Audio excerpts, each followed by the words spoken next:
Twitter, Twitch, YouTube, and Facebook Live. We are live today from the Busy Bee Plumbing, Heating, and Air Conditioning Game Nashville studios. Joint practices day number 2 in the books between the Titans and the Seahawks. Ian is here today. Hello, Ian. What up, what up? So I have a question for everybody out there.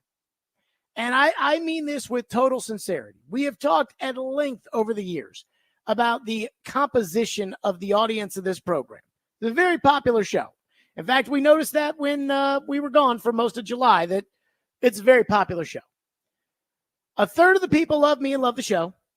You tell it like it is, Jared. A third of the people love the show. I listen every day. I don't agree, but I listen every day. And then there's a third of the people out there that hate me and hate the show. Can you believe that terrible show? One guy was in the YouTube chat yesterday being like, everybody go listen to the other station right now. I'm like, Jesus, get a life, bozo. So I know that different people want different things. I understand that. So I'm going to give you 2 choices. I can tell you what I think about the team after practice today and yesterday with the Seahawks, where we got to see another football team come in here. Or I can tell you what could happen that would be better than that. So it's up to you. Ian, which one do you think we should start with? Do you think we should start with what it is or what it could be? I guess we should start with what it is and then work to what it could be. I'm going to start with what it is. Right now, the Tennessee Titans are not a very good offensive football team. Defense, who knows? It's hard to tell with the defense. I did not watch defense. I watched a little bit of defense today. I did not watch a ton of defense. TD was watching defense. He'll be here in an hour. We'll talk to TD about how the defense looked. You know, from all reports, the defense absolutely dominated. Yes, the front of the defense dominated yesterday. I saw one rep in the one-on-ones where Jeffrey Simmons absolutely ate the guy he was going against. I think it was Laken Tomlinson. I mean, just threw him right to the ground. Simmons dominated in the one-on-ones. You know, Tavondre Sweat had a rep where he pushed a guy back about 10 yards. It felt like on a bull rush. So defense, I don't know exactly how you tell. None of your corners are out there. Jamal Adams barely practices out there. Kenneth Murray wasn't out there today. So defense, maybe they're the 85 Bears. I don't know.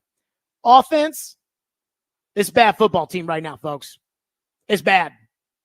And I can't tell you what it's going to be.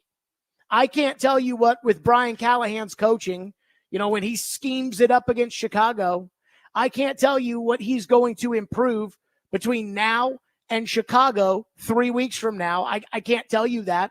I can't tell you how much better Will Levis is going to get as far as chemistry with Calvin Ridley getting on the same page. I can't tell you if they're going to be able to find a starting right guard on the waiver wire to bring in here and stick in there, or if it's going to be Radence or Rupchich or whoever. I can't tell you any of that. I can't tell you if Latham is going to be a superstar because Bill Callahan's coaching. I can't tell you any of that. I can tell you what is. And what is this offense is a train wreck. And it'll be fine season is over. It'll be fine season, as we know, lasts from probably about the middle of March until I'd say right about now. Everybody at the end of the year knows where their football team was last year. Like, we know the 2023 Titans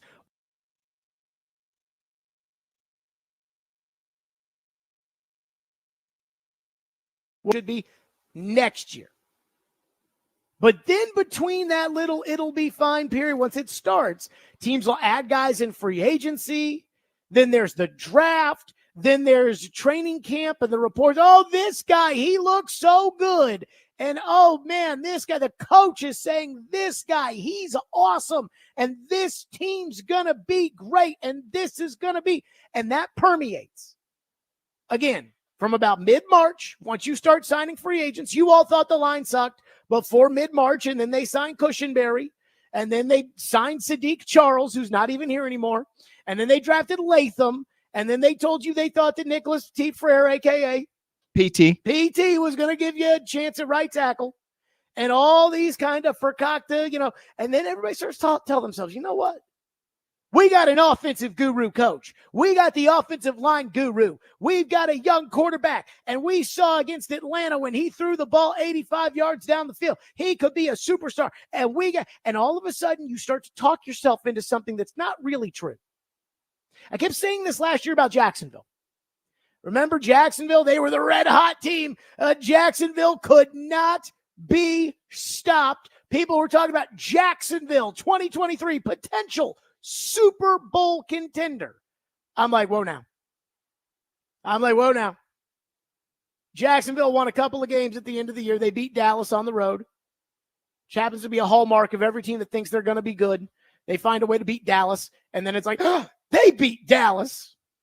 And it's a shocker how many teams do beat Dallas, but they beat Dallas. Then they beat Josh Dobbs, your third-string quarterback, on a very controversial call. Then Brandon Staley, who's a bozo, had an all-time meltdown. And now all of a sudden, everybody told me last year Jacksonville was competing for the Super Bowl. Easy. But it'll be fine season. It just keeps bubbling up. And then when there are potential issues that could keep things from being positive the upcoming season, like not having a right tackle, the fans chime in with, it'll be fine. It'll be fine. It'll be fine.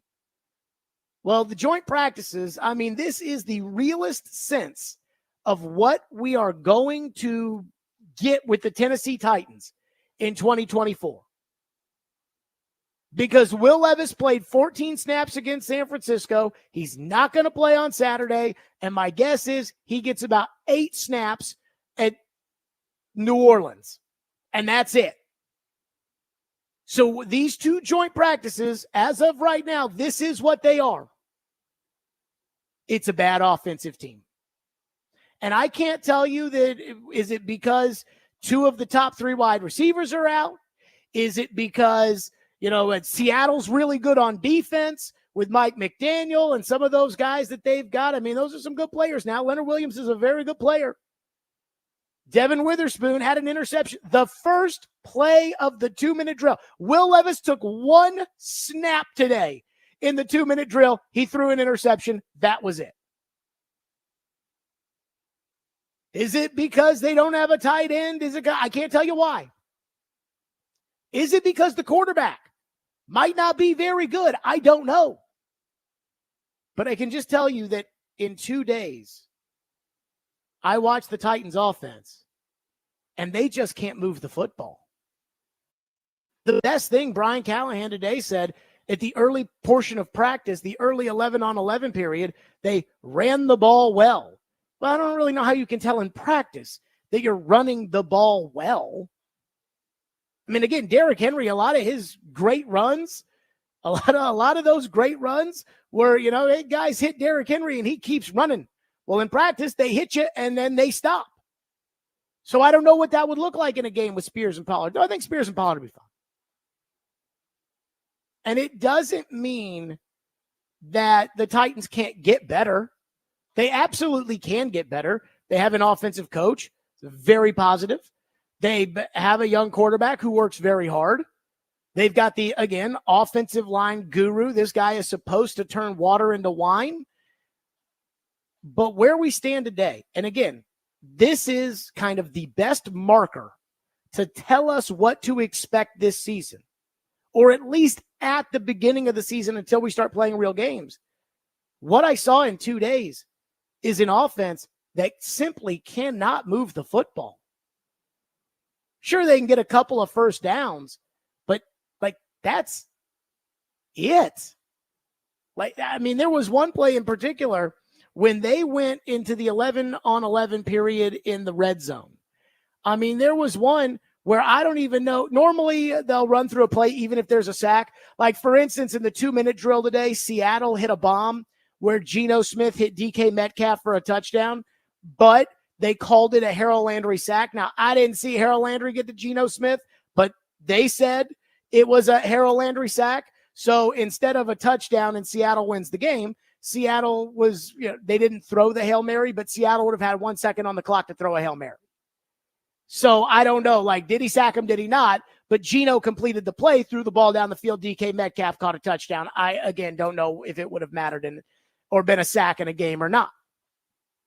There was one where the Titans didn't even run the play because number 10 from Seattle just shot right through and touched the quarterback. I mean, it was bad. Here you go. 11 on 11 red zone. First down, Levis complete short to Kinsey. Second down, play action, throw it away. First down, Pollard run nowhere. Radens was on the ground. Second down, Levis, second and goal, short. Levis complete to Kinsey for a touchdown. Whoa. First down, number 10 sacks Will Levis. Then first down, handoff, gain of 1. Leonard Williams and J.C. Latham got into it, and good for J.C. Latham to kind of push back a little bit. Second down, Levis incomplete for Treylon Burks, penalty, defensive pass interference. And then incomplete on third down, Levis, intended for Ridley, and 78, that would be PT, beat by Mafi. Just wasn't very good.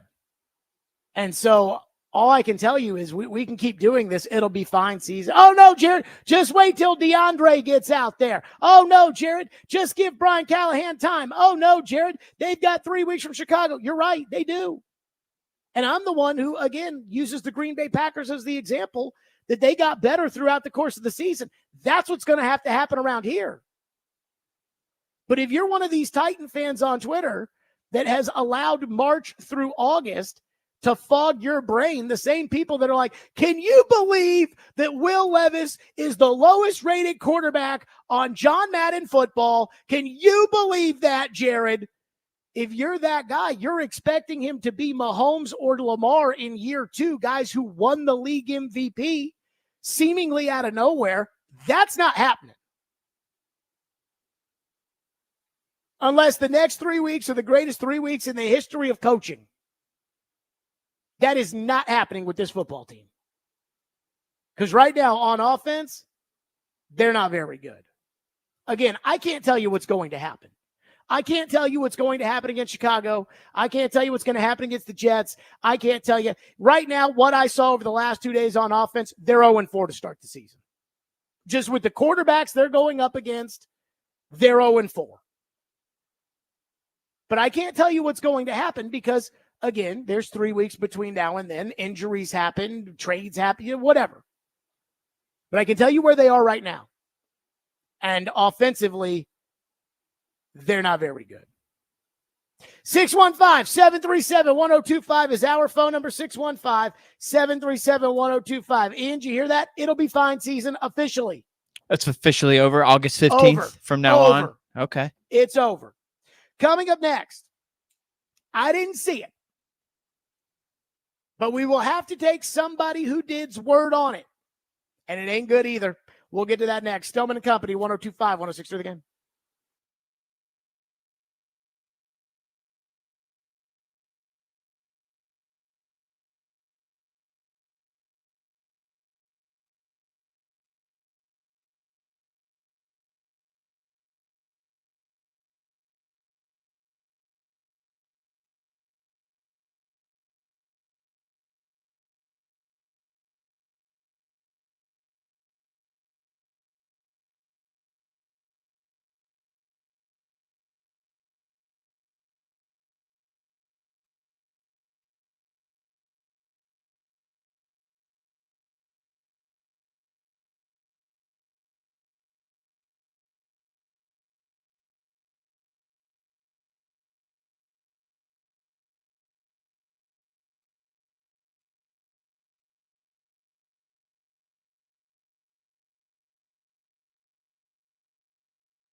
When you were watching how did the first team line kind of gel together? Are you seeing what you want to see from them? Oh yeah, I am. So far, they've done a nice job. I think we've been like early in this practice, we came out of the gates, and I thought we were excellent running the football in the first period there.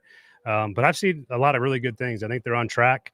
I think it's good competition with Dylan and Ruppy.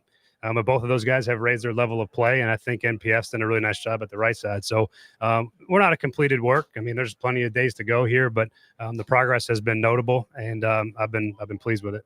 That was Brian Callahan talking about the offensive line. Ian, you were not at practice today. I was not, no. Did not see a rep. So if you heard that from Brian Callahan about the offensive line, how would it make you feel? Not too bad. Overall, solid. Okay. That's not what we saw today at practice. Now, granted, I did not see the first running of the ball in the first 11-on-11 team period. So maybe it looked like Derrick Henry in 2019 with Lawan and Saffold getting out there for him. I didn't see it. I couldn't tell you.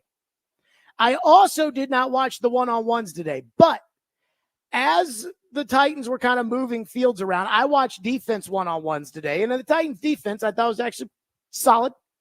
You know, Simmons threw the guy down and then did not shut up about it. I mean, seriously, like I thought Simmons was trying to start a fight. I was surprised he didn't today. But again, like I didn't see the offensive one-on-ones. So as we're changing fields, Nick Suss of the Tennessean says to me, he's like, you should have seen the one-on-ones. I said, bad. He said, it was so bad, it'll give you 2 hours of radio if you talk about it. So you want to know what I did? I took out my phone right then and there. Instead of it coming on and relaying to you Nick Suss's breakdown of what he saw of the one-on-ones with the offensive line against the Seahawks, I just took out my phone, hit the voice recorder, and said, Suss, what'd you see? Ian, play it. Suss, tell me what happened in the one-on-ones between the Titans offensive line and the Seahawks defensive line. Wasn't good for the Titans offensive line. I mean, there were periods where Skoronski looked pretty good against Jaron Reed, but I mean, Latham looked tired from the beginning. Petit Frere had 1 or 2 reps where he got called for holding. Leonard Williams was unblockable. Byron Murphy might have been better. I don't know if it's a talent versus talent thing or if it was tired, but it did not look good. On a scale of 1 to 10, with 10 being the worst it could be, with 10 being Andre Dillard versus Arden Key, how bad was it? 7. Okay. Now, Ian, contrast that with what you just heard right there. Now, how do you feel about the offensive line? Probably not as good. I mean, I can't tell you why the offense is bad because I think it's a little bit of everything. I think it's a little bit of the offensive line. You know, there were a couple of running plays they didn't get anything, and again, I can't go back and watch it and watch a tape like you can with a game. And so all I can see is Tony Pollard go nowhere and Dylan Radin's laying around on the ground. So I'm guessing he didn't make his block. You know, there was one where Levis ended up throwing a ball incomplete for Calvin Ridley. And we've talked about Ridley and Levis and the fact that they are not connecting, you know, that well and everything else. And I could tell you that could be the problem. But also, I saw Boye Mafe come right off the edge, right around PT, and it's almost like maybe Levis saw it and said, let me get rid of this football right now. So maybe it's the line. Maybe it's the fact that DeAndre's not out there, that Tyler Boyd's not out there, so instead it's Mason Kinsey. And God bless Mason Kinsey, because that guy, he never gives up. That guy, I think he's been active in an NFL game over the last 4 years where he's been a part of this organization like maybe 6 times. Probably less than that. But he just keeps coming back for more. And Mason Kinsey might make this team. But you're not going to win NFL games with Mason Kinsey starting in the slot. You're just not going to. End of story. No reason to talk about it. No reason to discuss it. It is what it is. I've been bitching about tight end the entire offseason, saying they do not have a starting tight end. And I know Leonard Williams is good, and I know Byron Murphy was a high pick, and I know but this goes back to what I said last week. Everybody has good players. So when Simmons and Sweat dominate the offensive line in practice, and you tell me, well, Simmons and Sweat are so good, everybody has players like that. Week 1, they got a player like that. His name is Montez Sweat.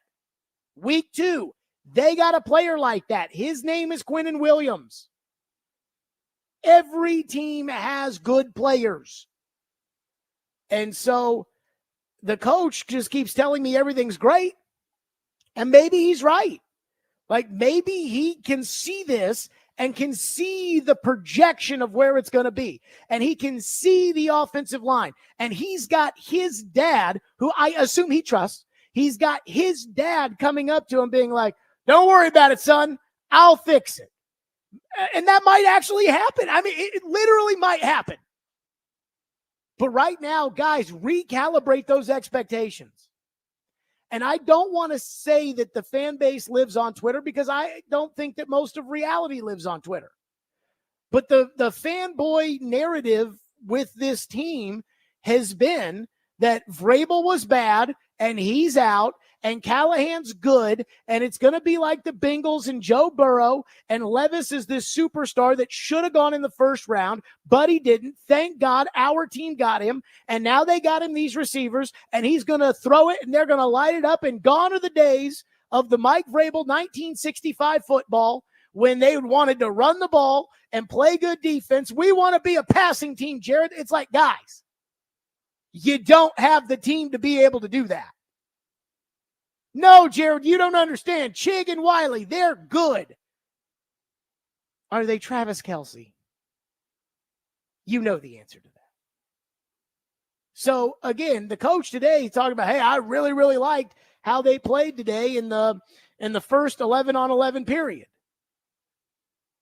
But, again, they didn't really move the ball yesterday, and I watched the offense strictly. And then when I watched it today, granted, some of it was red zone, and then they got one rep in the 2-minute drill, and Levis threw an interception. I mean, that's not good enough, folks. And they keep telling me it's good. And they did score a touchdown, and I'm only going to say one because the first one was 15 yards because of Kearis Jackson and everything else. But they really haven't been able to move the football over the last 2 days. And that's a concern. And we know there are issues on the offensive line. And we know that they're trying to gut it out. Maybe Bill Callahan can do it. But again, I can't tell you what it's going to be. I can only tell you what it is right now. And in this case, when it comes to the offensive line, they were not impressive today. You know, the one thing I will give credit to is there was a tiny little skirmish where Leonard Williams, knocked J.C. Latham to the ground. J.C. Latham got back up, and I didn't exactly see this part of it. Corey Curtis did. I didn't see it. But apparently, Latham's helmet was off, and Leonard Williams was, had a fist cocked back, ready to fire one in there. And I'll give Rand credit, Ian, because Rand got right in the middle of that. Okay, very nice. I mean, Rand Carthon sprinted. He got right in the middle of that. And then, they had coaches and players and everything. And it was like a 1-minute thing. I could tell the frustration of the coaches because it was like, get your ass back here and let's get back to practicing. But I'll give Latham credit that he at least, kind of pushed back a little bit, which was nice to see. Now, again, I don't like Latham getting into skirmishes without a helmet on. I don't think that's very smart. But again, I just... the way I see it, the way I view it is this offense has just so much to work on right now. And personally, I don't know if they have the talent to be able to overcome it. And the offensive line is just another example of that, where, they've done a couple of things, but they really needed a complete overhaul. And we think we can get by with these guys. I don't know. 615-737-1025. We'll get to your phones. 615-737-1025 here on the program. And then, I just don't know how to explain this other than to say it's terrible. Just terrible. We'll get to it next. 615-737-1025 here on the program. And I don't know what caused it either, but I know who will get blamed for it in a game, which we'll get to next. Let's talk about FanDuel Sportsbook. That's FanDuel Sportsbook. I absolutely love FanDuel. Football is approaching, and it's time to get in on the action early this season. Tons of different player props like passing yards, touchdowns, rushing, receiving totals, and more. Also, great team markets like who's going to make the playoffs, who's going to win the division, the Super Bowl, who knows? And you can parlay together different picks for an even bigger payout. Right now, new customers can get $150 in bonus bets if your first $5 bet wins. There's no better place to get ready for the football season than on FanDuel, America's #1 sportsbook, and my official sportsbook app, and an official sports betting partner of the NFL. Go to FanDuel.com/JGM to sign up today. That's FanDuel.com/JGM. 21 and over and present in Tennessee. First online real money wager, only $5 first deposit required. Bonus issue is non-withdrawable bonus bets, which expire 7 days after. See restrictions apply. See terms at sportsbook.fanduel.com. Gambling problem? Call the Tennessee Red Line at 1-800-89-9789.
Good second day of work. We had to, we cut the practice down after a really heavy day yesterday in the heat. So got some good situational work in the red zone. It's always hard down there, particularly against this scheme. Obviously, I've gone against Mike before and going against Denard sort of every day in OTAs and training camp. They make life difficult down there. It's a good sound scheme in the passing game. And so that was good. It was good work to get against some other folks down there in the red zone. But 2-minute was not great on anywhere, really, I don't think, on both sides. Hoping to get a little more out of that situation than we did, but we didn't. So here we are. That was Brian Callahan saying, 2-minute, we were hoping to get a little bit more. You want to know why he was hoping to get a little bit more? Because today, the 2-minute drill for the Titans, I'm going to read you the 2-minute drill for both teams. So this is, and there was 1:10 on the clock, and I think they had one timeout. Geno Smith, 1st and 10. Geno Smith completed DK Metcalf, but offensive pass interference, Jarvis Brownlee Jr. in coverage, offensive pass interference on DK Metcalf. 1st and 25, a screen to McIntosh for a gain of 10. 2nd and 15, Geno Smith complete to Jackson Smith in Jigba, gain of 10, out of bounds, clock stops. 3rd and 5, Geno Smith complete to Metcalf, gain of 20, out of bounds with 26 seconds to go. 1st and 10, Geno Smith complete to McIntosh, gain of 10, inbounds, timeout Seattle with 20 seconds left on the clock. 2nd down and 4, false start Seattle, move it back, 2nd down and 9. Geno Smith complete to DK Metcalf for a touchdown, but the play was ruled as a Harold Landry sack, which now means 12 seconds on the clock. 2nd and 20, free play, offside on the Titans. Geno Smith intercepted by Amani Hooker. Again, that doesn't matter because it was a free play, and Geno just threw the ball down the field. And then there was 1 second left on the clock, and I think instead of running the Hail Mary play, Ian, they just decided to blow it dead. Sure. Like, let's Makes not sense. Yeah, so why bother? Yeah. DK Metcalf and Tyler Lockett and those guys down there to all get all banging around. And so that was the Seattle 2-minute drill. Here was the Titans 2-minute drill. 1st and 10, Will Levis intercepted by Devin Witherspoon. The end. Brian Callahan, after practice, about how disappointed he was about how that went down. How disappointed are you when you get the offense in a 2-minute team period? It's one play. Disappointed. Yeah, I mean that wasn't what I was hoping to get out of that period. I thought it just wasn't good execution all the way around, and we threw an interception to what would end the game, and so it's good coaching to teach off of. But very disappointed in that. I was hopeful to get better work out of that with the operation instead of just throwing a pick on the first play, and that's it. So disappointing. Okay, let me just say this: if this were a game, you all would be annihilating Levis. And I know right now it'll be fine season. You didn't see it, and it's only practice. It's only practice, Jared.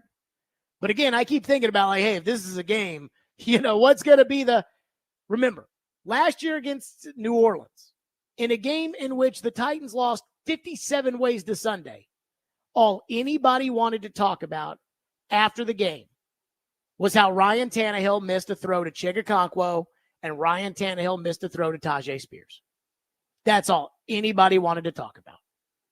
Didn't want to talk about the offensive line. I watched the tape of that game. The offensive line was atrocious. And everybody was saying, oh, no, Jared, ESPN.com said they had a good game, so it counts. And then after that, we realized that, hey, Treylon Burks dropped the ball on 3rd down, and Christian Fulton on the last play of the game let the wide receiver run right by him, and the defense couldn't get a stop at the end of the game, and the referees blew dead a fumble that Kevin Byard should have run back into the end zone for a touchdown, and all anybody talked about was Ryan Tannehill and how he missed those 2 throws. And again, I blame Vrabel for the fact that he missed those 2 throws because Vrabel didn't want to play him in the preseason, so Tannehill didn't get a real sense of how terrible his offensive line was going to be. So I know what the reaction to a game is. And if the Titans get the ball back with 1 minute and 10 seconds and Will Levis is on the clock, and on the first play he throws a pick, it's going to be 4 hours of Levis talk the next day. Oh, no, Jared, we don't have the guy. And again, I can't tell you if that's right or wrong. I don't even know why Levis threw the pick. The guy could have run the route wrong. It could have been pressure. It could have been a great play by Witherspoon. It didn't look like a great play by Witherspoon. But again, I can only watch these things one time. We don't get the benefit of the replay like we do in a game. But one play, interception, the end. I really thought Callahan was going to be like, all right, do it again. We can't just do one play. We need to get real practice out of this. Nope. One play in the 2-minute drill for the offensive starters. Terrible. 615-737-1025 is our phone number. Again, that's 615-737-1025. Kinston texts into the phone line. It's a good man right there. Kinston says, slow down, Jared. The Titans dominating the Vikings in those 2 practices last year, and how did that turn out? Slow down. It's practice. How did it turn out? The Vikings sucked last year. That's how it turned out. And I don't remember. I think I watched defense, one day, and I can't remember what the offense did. All I remember about those Minnesota practices is that Minnesota could not stop Tier Tart and that Treylon Burks got hurt. One game is not an indication of the season. See the Cardinals-Titans season opener a couple years ago, and one practice is not indicative of how the season will go. See, Kinston, you're exactly hitting the point that I made, which was I can't tell you what's going to happen over the next 3 weeks.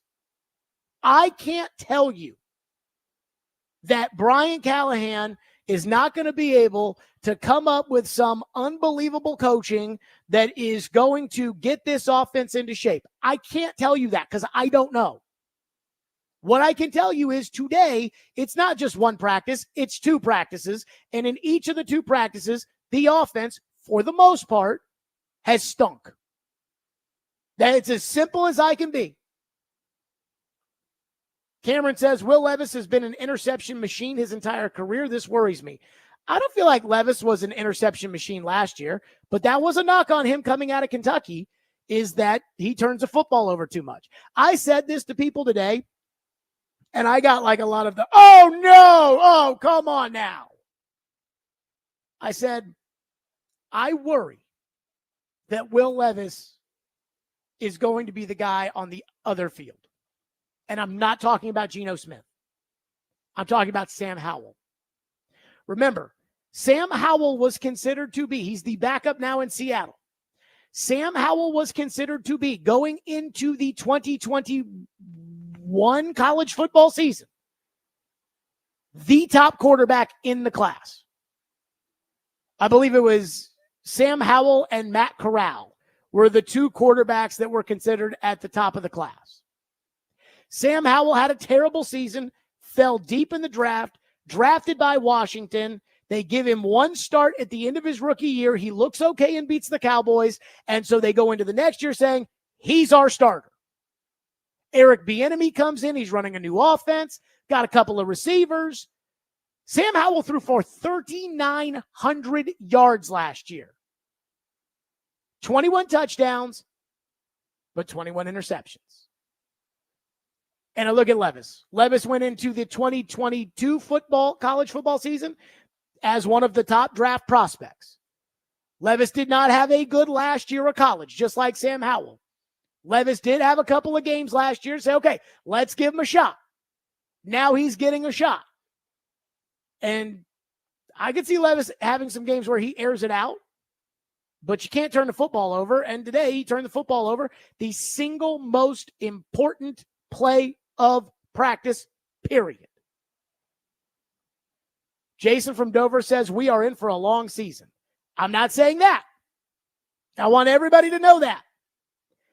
You know, Joe today, when Joe asked me, so how are you going to overreact to this practice? I said, I'm just going to say it'll be fine. Season's over. The idea, don't worry about it, Jared. It's and then Joe turned that into, it's just prisoner of the moment. It's going to be just look, I saw 2 days of practice. I saw the offense sucking for 2 days. I saw it. What do you want me to do? Say, well, the offense wasn't very good, but they will get it figured out based off of what? What do I have to say? Hey, they'll get it figured out. Salute, the end. Let's move on to talk about Pilot Flying J getting the naming rights to Neyland Stadium and keeping it Neyland Stadium. Let's talk about that. No, I went to practice today. I saw it. It was bad. What do you want me to say? It was good? Well, it was bad, but no. I mean, again, we're hoping that this is going to be an offensive team and that this guy's going to be the quarterback and that this is going to be, and it is what it is.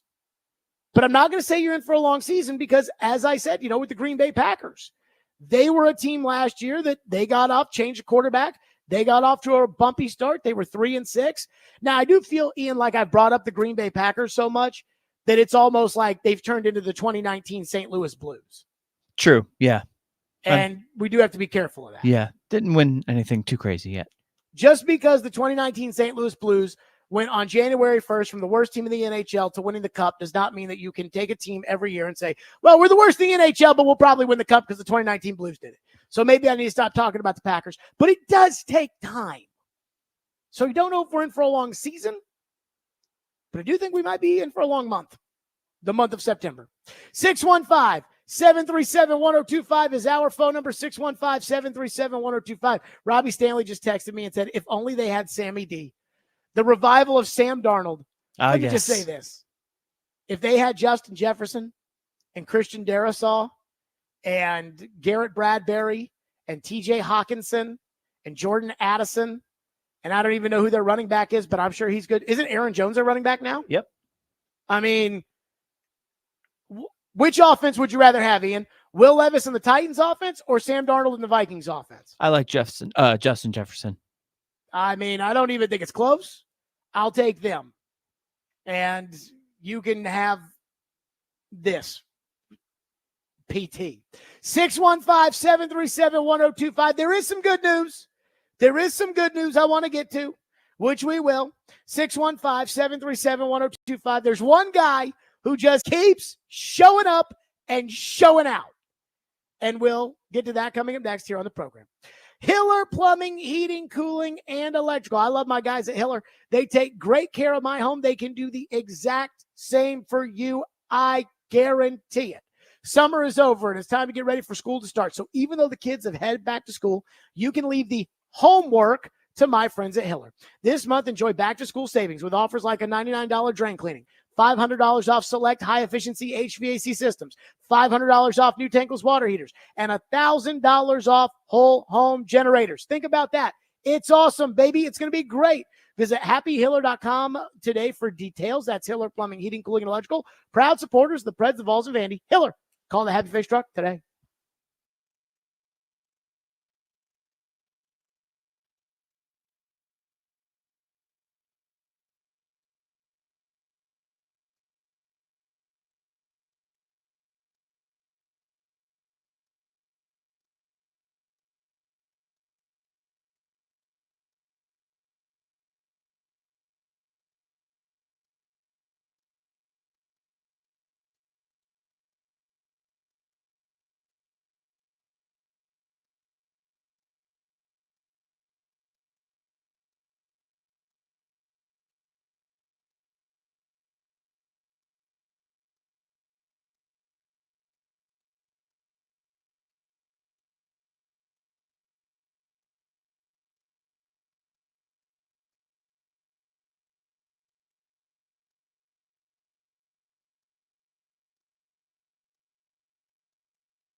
Jackson Jackson, did you notice Jaquan a couple of times, and has he shown improvement during the course of camp? He's getting better every day, and I think that's all you can ask for him. And again, played well in the game, had a nice punt return, had a really explosive play today of 70-yard touchdown or whatever it was. That was a real touchdown. So that's good to see. I think he needs to keep stacking those days and keep making a case for himself. And again, he's got ability. We drafted him because we liked his ability with the ball in his hand, and I think those things have shown up in practice.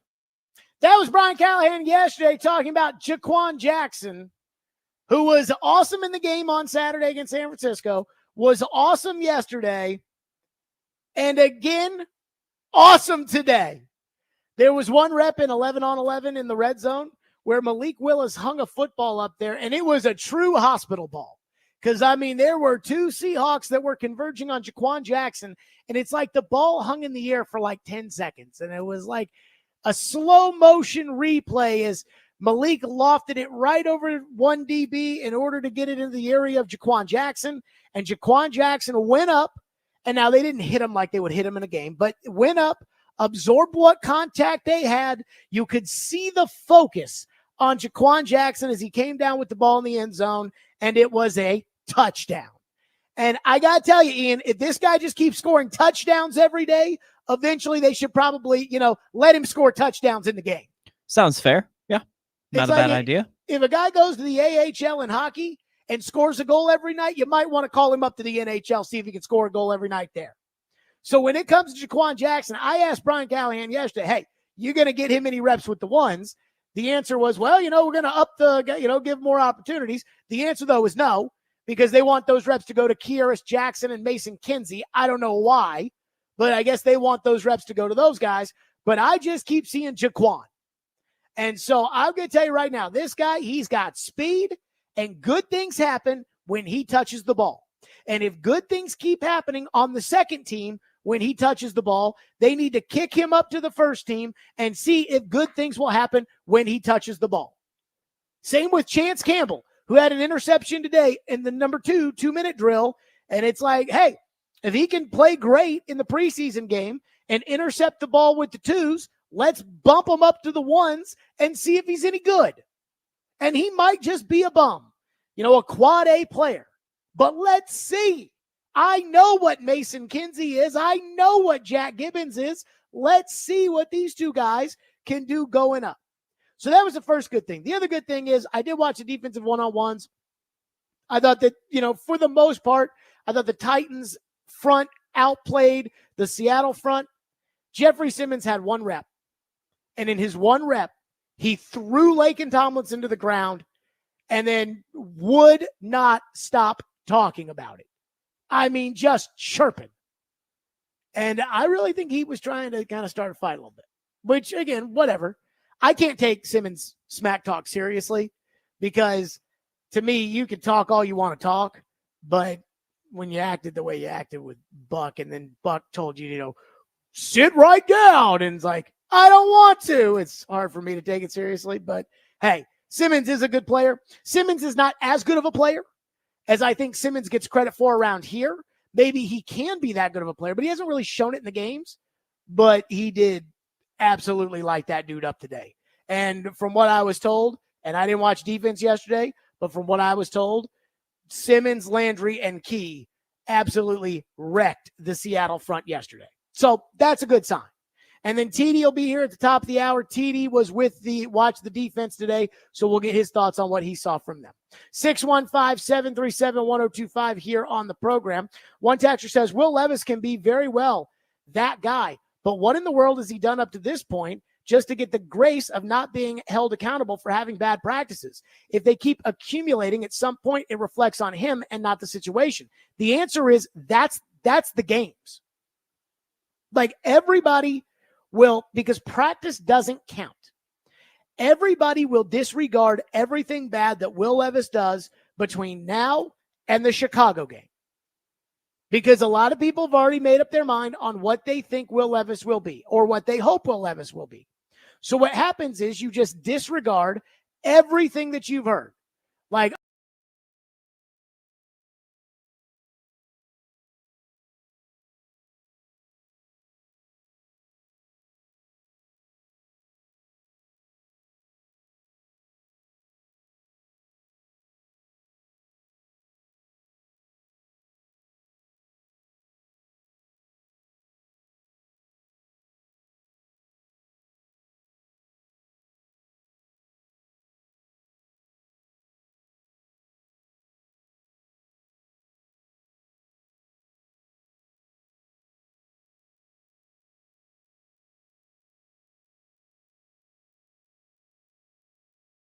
I can't imagine he was the only reason that they lost last year.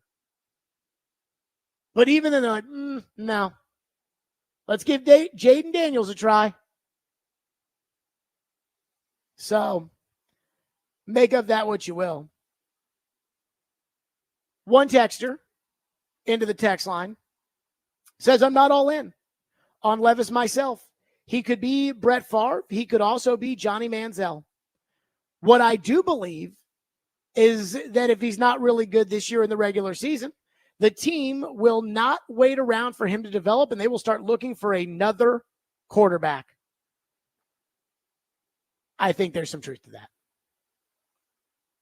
I think there is some real truth to that.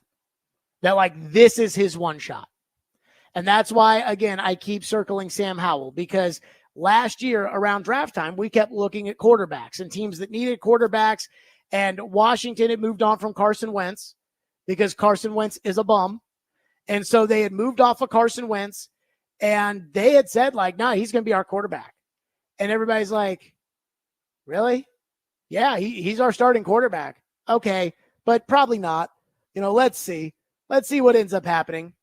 And then the draft comes and they don't take a quarterback, and then the free agency, they're not interested in even, a bridge type quarterback. They signed Jacoby Brissett. And so it's like, I guess they're rolling with Sam Howell, and he was their starter. He got a shot. They had the second worst record in the league, and now he's a backup. And it wouldn't surprise me if that is kind of the scenario Levis is in, whereas right now everybody's optimistic that he'll win them a bunch of games at quarterback. It's actually very fascinating that I don't know what the plan is when it comes to Levis. Like, I don't know. Are they treating him like he's a rookie first-round draft choice, where it's like no matter what happens, he's our guy? Or are they treating him like Sam Howell, where it's you got this year? One texter says the Titans are going to be the same team they have been. They're going to be a running team, dump the ball out of the backfield, and that's it. Right now, I hope they're a running team, because their passing game is, at least the last 2 days, not good enough. I know. Treylon Burks had a cramp, and those things can happen in a game too. All right, TD. He was on the defensive field today. What he saw, not just on defense today, but what he saw from the 2 days of practice. We'll get to that coming up next. 615-737-1025. Stillman and Company right here on our program. Again, TD, very popular, will join us coming up next. This week's Nashville's best deal is Soar Adventure Tower, where there's adventure for everyone of all ages. Get a $100 gift card for just $50 and book family fun, your next office outing or a birthday party. Soar Adventure Tower is 4 levels of fun with easy to difficult obstacles to choose from. Plus, there's an 18-hole mini golf course. Get your $100 gift card for just $50 now at theGameNashville.com/deals while supplies last.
Stillman and Company, 102.5, 106.3, The Game, streaming live on Twitter, Twitch, YouTube, and Facebook Live. We are live from the Busy Bee Plumbing, Heating, and Air Conditioning Game Nashville studios. It is a Thursday at 3 o'clock, and the joint practices are not keeping away. Teron Davenport, TD from ESPN.com. TD, how are you? What's going on? TD, I'm not in a great mood right now. I'm worried about my offense, but I want to start on the defense because that's what you were looking at today. I know. You but never met a moment that you didn't want to be captured by. I'll tell you that much. I mean, I disagree with this for one reason. Like, as I said, it's bad, right? Like, it was bad today. And all I can go off of is today. Not what it will be 3 weeks from now, because I don't know. You know, Bill Callahan could be the greatest offensive line coach that ever lived, and these guys could all be the Hogs from back in the day. But today. But I do want your thoughts on the defense, because I saw you over on the defensive field today, and I didn't watch much of the defense. So what did you see? Yeah, no, they're in good shape, man. Arden Key made a couple plays. I really liked, and we haven't talked about him at all, other than saying it's strange to see number 31 in the secondary and it not be Kevin Byard, but Keaton Ellis made a couple plays today. There was one, he came down on it was a jet sweep, a jet motion, and the guy took the sweep.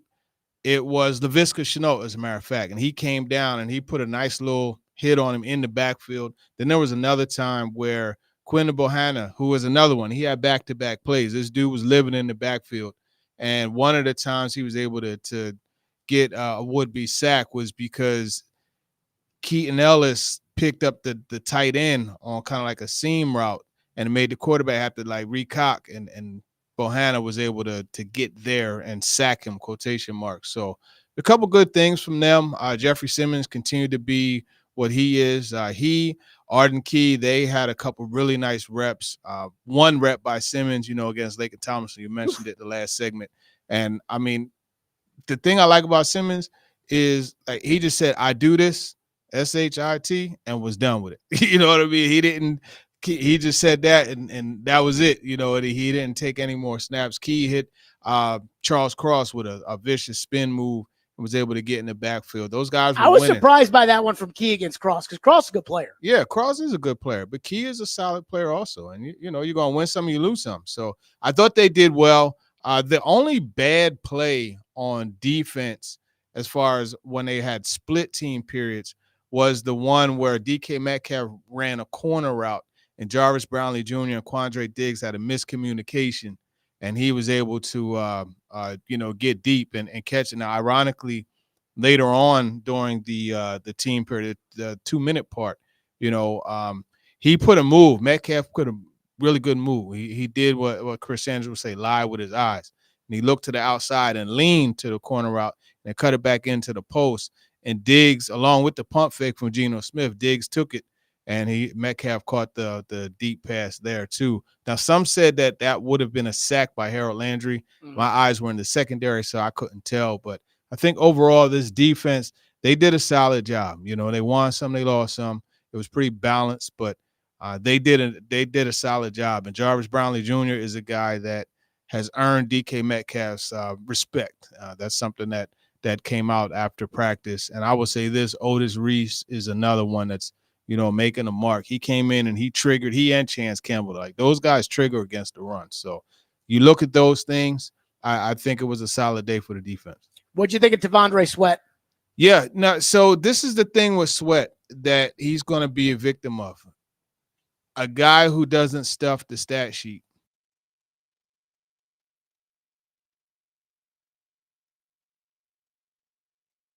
And making the running back have to redirect where he's going to go. Those are the things that he did today. He was quiet statistically, but he definitely had an impact from that perspective. And his bull rush was winning again in one-on-ones. My thing with the defense was when I was looking out there today, Simmons was out there, Key was out there, Sweat was out there, and Landry was out there. So kind of the front that we expect to be out there. But Kenneth Murray wasn't out there. And we know that Awuzie's been hurt, and we know that Snead is on his management program and Adams is on his management program. Yeah. Well, so Adams and Diggs were out there together. That's one thing that, together at safety. I do wonder what you make of the secondary and what it means for the defense, given the fact that while Jarvis Brownlee Jr. is starting right now with the defense, that when it comes time for Chicago, people like me would hope that he's not, simply because we would hope that it's L'Jarius Sneed, and how hard it is to say, okay, well, if that's L'Jarius Sneed on DK Metcalf, it might be a little bit different. Yeah, it could be a little bit different. But again, as I said, DK Metcalf, he said Jarvis Brownlee Jr. earned his respect this week. So, that's a good thing. Metcalf, the 2 deep plays, like, it wasn't solely on Brownlee Jr. It was a combination thing. So, yeah, I mean, obviously having Sneed out there is much better because Sneed is a top 5, I would say probably top 3 corner in this league. And I don't think there's a conversation to be had about that. So, yeah, it's going to definitely be better. What do you make of the fact that in the 2-minute drill on the first play, they went after Brownlee and he drew the pass interference call? Because I was kind of stunned, and I'm watching the 2-minute and they throw one short to Metcalf. And of course they're going to want to go to Metcalf. And then the flag comes out. Yeah. And I'm like, this must be, Brownlee must have, and Metcalf still made the catch. And no, the referee says pass interference, on it was offense. It was clearly a push off. Like, you had to have been able to see that. So it was something you had to call. But then if you notice a couple plays later, Metcalf caught that crosser and he, put the Jets on. And I tell you, you look at that guy and that size moving the way he does is ridiculous. Now there's a guy on the opposite side, Tariq Woolen, who moves really well also. And he's huge. He's long. My guy, Emory Hunt, he calls those type corners. I don't know if you remember the video game Metroid, but he said like they're Metroid type corners, and that they have stupid ability as far as like length and movement skills, and that's him. But Metcalf, though, that was a really good play by Jarvis Landry, just to be able to, I keep saying that Jarvis Landry, I always say that Jarvis Brownlee Jr., just to be able to stay on top, because that's a big guy pushing you at the top of the route. What did you make of Chance Campbell? Because he had a great game on Saturday and had an interception today. And, I just keep seeing him make plays. And the more I just keep talking about this, saying, I'm not saying Chance Campbell should be starting an inside linebacker, but we know that, Jack Gibbons in a perfect world is probably a backup on a team, but he may start some here. I know he's not as big as Gibbons, but he just keeps flashing with the 2s. I almost wonder what it would look like with him with the 1s. What have you made of Chance Campbell? Yeah, no, good point. What would it look like with him with the first group? Now, we got to see Otis Reese with the first group because Kenneth Murray was out today. So that was a good thing. But I think when you look at Campbell, the big difference that you got to consider is the length, right? And you mentioned it, the size.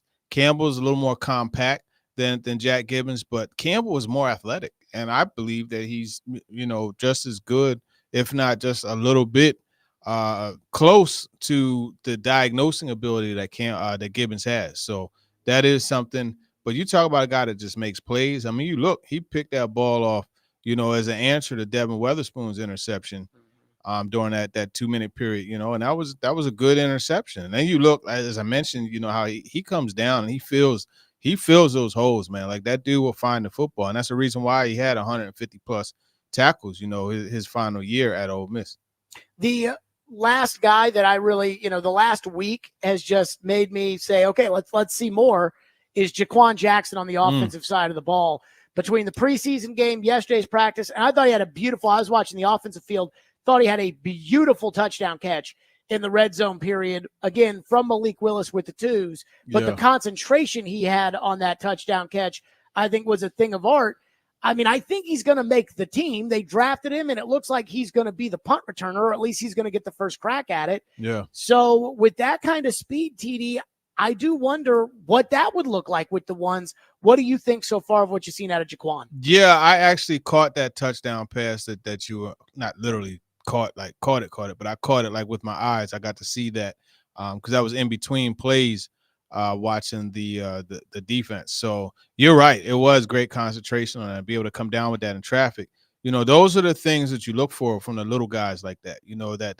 That braveness, that toughness to make a catch like that. But you're right. The playmaking skills, they definitely come to fruition when you look at him And there's a reason why he's a really good returner. And you saw that reason when he caught those 2 passes yesterday. And I mean, I joked with him. I said, you had your get somewhere shoes on. And that's basically what he was able to do. He hit the Jets and he pulled away. And the thing I like about that is it's a short pass. He took it 65 plus and he found that crease. Like he found that seam and he hit it and he was gone. And those are the types of plays that, it doesn't always take that deep bomb to get an explosive. Those are the types that you'll take any day of the week as a quarterback. TD is with us for the TD Power Hour. We'll hit your phones at the end of the hour, as we always do, at 615-737-1025. TD, yes. I'm worried about the offense. I'm worried about the quarterback after these 2 days of practice. What does TD think? I'm sure a lot of you care about that more than what I think. We'll do it next. Stillman and Company, 615-737-1025. Hey, Indy racing fans, the Big Machine Indy show car will be on display this Friday at Soar Adventure Tower in Franklin. Come check it out tomorrow from 6 to 8 p.m. And while you're there, register to win tickets to the Big Machine Music City Grand Prix.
Do you feel like there's time to work on those things now that the joint practices are behind you? Or are you worried that right now that might be what the team is?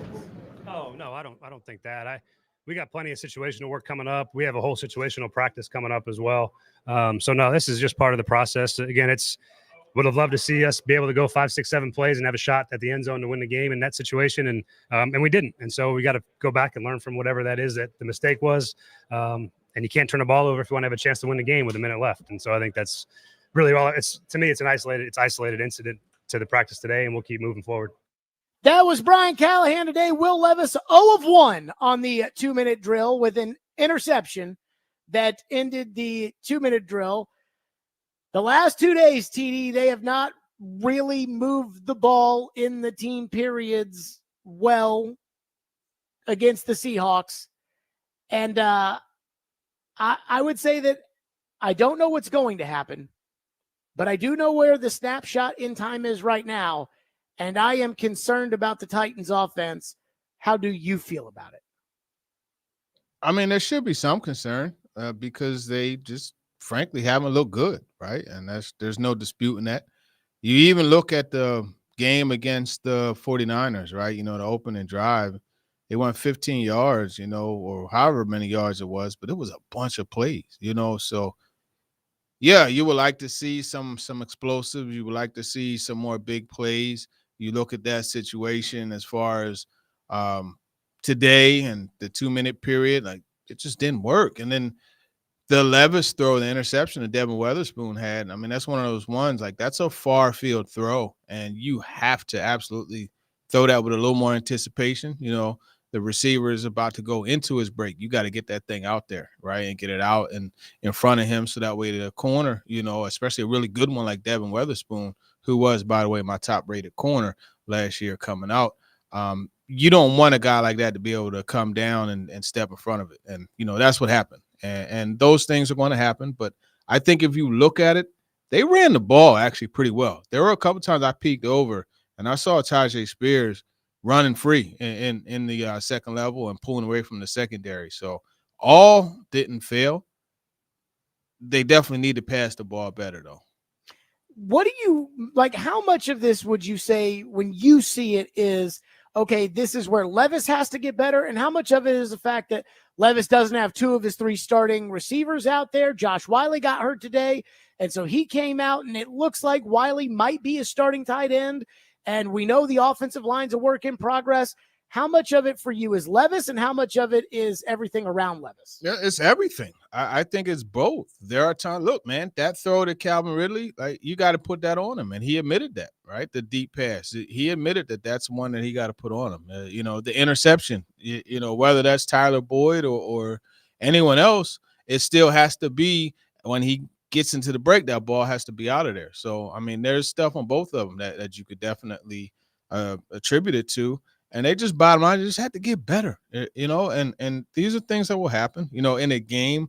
One of the things that's really good is you can actually get into a rhythm, right? Because, you know, you're not alternating series and stuff like that. So I do think that's a good thing. And Levis, he actually said it yesterday, right? He said, you know, in a game, I'm going to hit that, you know, and then you look at Brian Callahan, when he spoke today, you know, he talked about how, and he made a great point, right? Because people were saying that Jamar Chase forgot how to catch the football in training camp. Now, that dude proceeded to go out. I think it was like 1,400 yards receiving that he had as a rookie. Do you remember what they said at the time? They said that because there's the white stripe on the college football. Yeah. I mean, there will be all types of people come up with all types of crazy, you know, stats or things to attribute it to. You know what I mean? Yeah, he had 1,455 yards as a rookie. The same year and 13 touchdowns. The same year where he supposedly forgot how to catch the football. Boy, don't get Derek started, by the way, on those on that comparison. By the way, I don't know if you heard Derek today. Yeah. He was going off about and I get what he's saying. I'm just using that from the perspective of, listen, yeah, stuff is not where it needs to be right now, but it's not reason to go get ready to jump off the bridge. You know, give it time to develop, give it time to come into play. And I think, you know, we'll be able to better assess this 2 games in, 3 games in. Well, I keep holding on to the Packers last year as kind of the example where they had the massive shift by switching out the quarterback, and how, I mean, midway through the year, their general manager said, we do not know if Jordan Love is the guy. Yeah. And then And they now got he's hot getting at a the end of the record-breaking year, deal. and Jordan Love was great in the 2 playoff games. And Yeah. I know we've talked about Green Bay, and now he's $55 million a year. I'm not saying that's going to happen here. I'm not saying Levis is going to be that good because I don't know. But I do wonder if this isn't, hey, they've got 3 weeks to fix this, as much as it is like, hey, they've got 3 weeks and 2 months. And what we really should judge this on is what's happening in November and December. And not even if they're in the playoff hunt, but more so if they are getting better in November and December. It's an ongoing process that you just never really have a final destination, in the first couple of years of quarterback play. And when you incorporate a new coach, like it just, the process continues to be worked through. And I think that's what we're having here. And again, that's not to excuse the things that, like I said, Ridley has to be able to, come down with that. But like, he has to run that down, right? He has to, come up with the big play, as he said that he has to do. I'm not saying stuff that these guys haven't said that they need to do, right? And you look, they have to pick up that blitz. You know what I mean? They have to do the necessary things in order to make these plays work. And speaking of picking up the blitz, I will point out Tony Pollard yesterday, man, a really good on that deep throw to Ridley, the one that, they didn't make. He came off the edge. Weatherspoon came off the edge, and Pollard came across Levis, and he stopped him right in the tracks, and those are the small things that you could look at, as a coach and say, okay, we got that right. Now let's layer that with this, and this. And that's the thing that you could have reason for optimism. But then again, at the same time, you look at how like James, how Leonard Williams was doing today. Like, he was dominating. Every time I look over, that guy's in the backfield. Now, what's going to happen when you're going against some of these other really good D tackles? Are they going to have that same type of result? So I do wonder this, because I do not worry at all, whether it's in the passing game and pass protection, running the football. I do not worry about the running backs themselves. I mean, I do think that we'll see if the offensive line can create the holes for them, but I think both Spears and Pollard are both good running backs, and I have no qualms. How much early on, when we really, when it becomes about games and it becomes about winning games and maximizing opportunities and not working on things, how much do you think we'll see early on Brian Callahan want the running backs to carry the load, to maybe allow Levis to be in more advantageous passing situations as far as, when a game is in front of them?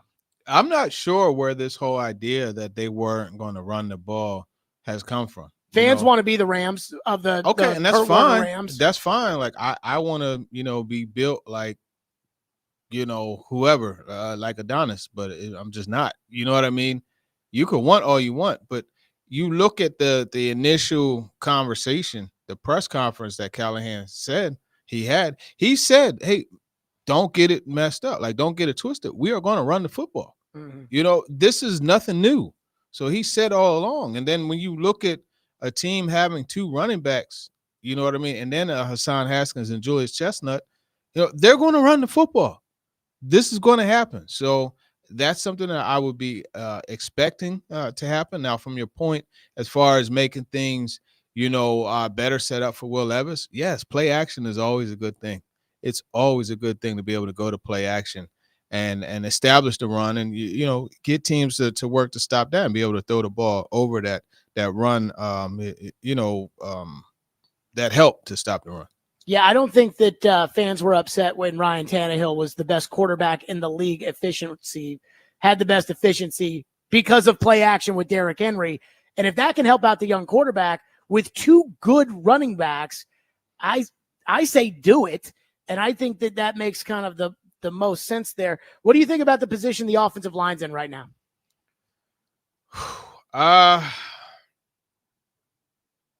It's tough. Like, they definitely have shown that they could move the ball, like get it going on the running game. It's just still a work in progress as far as pass protection is concerned. And, some of that I have to point to Tyler Boyd not being out there, because there's a reason why I said it wouldn't surprise me if he led the team in catches. Now, I could see him doing that, but not getting 1,000 yards. Like, I could see him having 80 receptions for 800 yards. You know what I mean?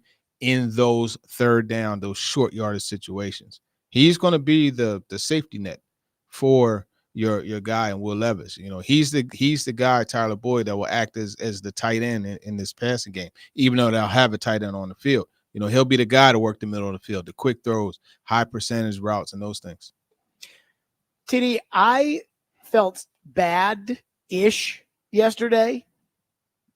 Not totally bad, but maybe a little bad for Treylon Burks, because I thought the best play maybe that the offense could have ended practice on was the ball that Burks cramped up on. And so I see the first rep where he absolutely works Devin Witherspoon on a deep ball in one-on-ones. And I'm like, this is the Treylon Burks that everybody's waiting to come alive. And then they get into the team period and Burks drops one and then he catches one. And then he has the cramp come up at the worst time. It seems like Burks had a solid practice today.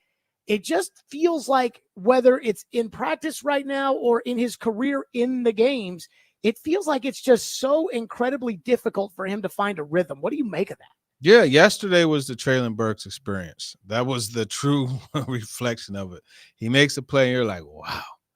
Then, you know, it makes a couple other plays and you're like, yeah, I see it. And then he gets hurt. You know, that's the Treylon Burks experience. That's what you get. You know, but the one thing he said today was that the difference for him this year is that he's healthy. Now, obviously, you know, he missed some time yesterday, cramps.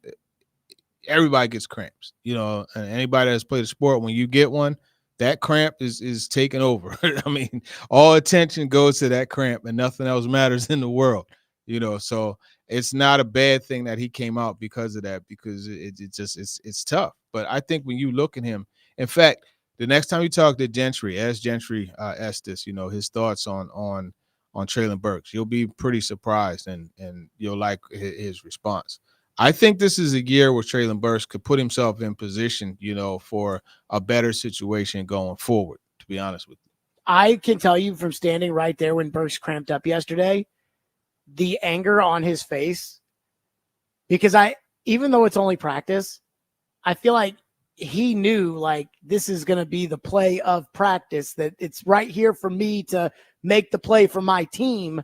And the fact that he couldn't do it once again because of a health thing, I could see the anger and frustration on his face. Yeah, I think that anger was more just in not being able to, you know, finish the play and not being able to, like, possibly being out for the rest of the day. I think that anger was definitely there for that. All right, TD, we've got one preseason game in the rear view. We got one in front of us. We'll get our thoughts on that coming up next. And, of course, your phones, which we'll hit at the end of the hour, as we always do, 615-737-1025. That's our phone number, 615-737-1025 here on the TD Power Hour. Let's talk Window Nation. I absolutely love Window Nation. I trust Window Nation. I believe in Window Nation. Window Nation is the best. And people are talking about Window Nation. Their customer, Vicky, says, we couldn't be happier. We love the fact that we used Window Nation. She said it was a great experience. Window Nation is all about value. And this August, they're giving you a great deal during the anniversary sale. Hear me out. Buy 2 windows, get 2 free. That's pretty nice, right? For the 2 windows you buy, you'll get 2 free. There's no limit on how much you can save. Plus, pay nothing for 24 months. And act now, and you'll get an extra $250 credit. Again, buy 2 windows, get 2 free. Buy 10 windows, buy 100 windows. I mean, it's great. And you'll, again, there's no limit on how much you can save. Plus, you get the $250 credit. Schedule a fast in-home estimate today by calling 866-90NATION or visiting windownation.com. That's 866-90NATION, windownation.com.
play the starters at all? No, our starters won't play. There may be a couple of guys maybe that play, but our starters will not play. Obviously, 2 really hard, physical, heavy days of work for them. No reason to put them in the game. We got our controlled work here against their ones.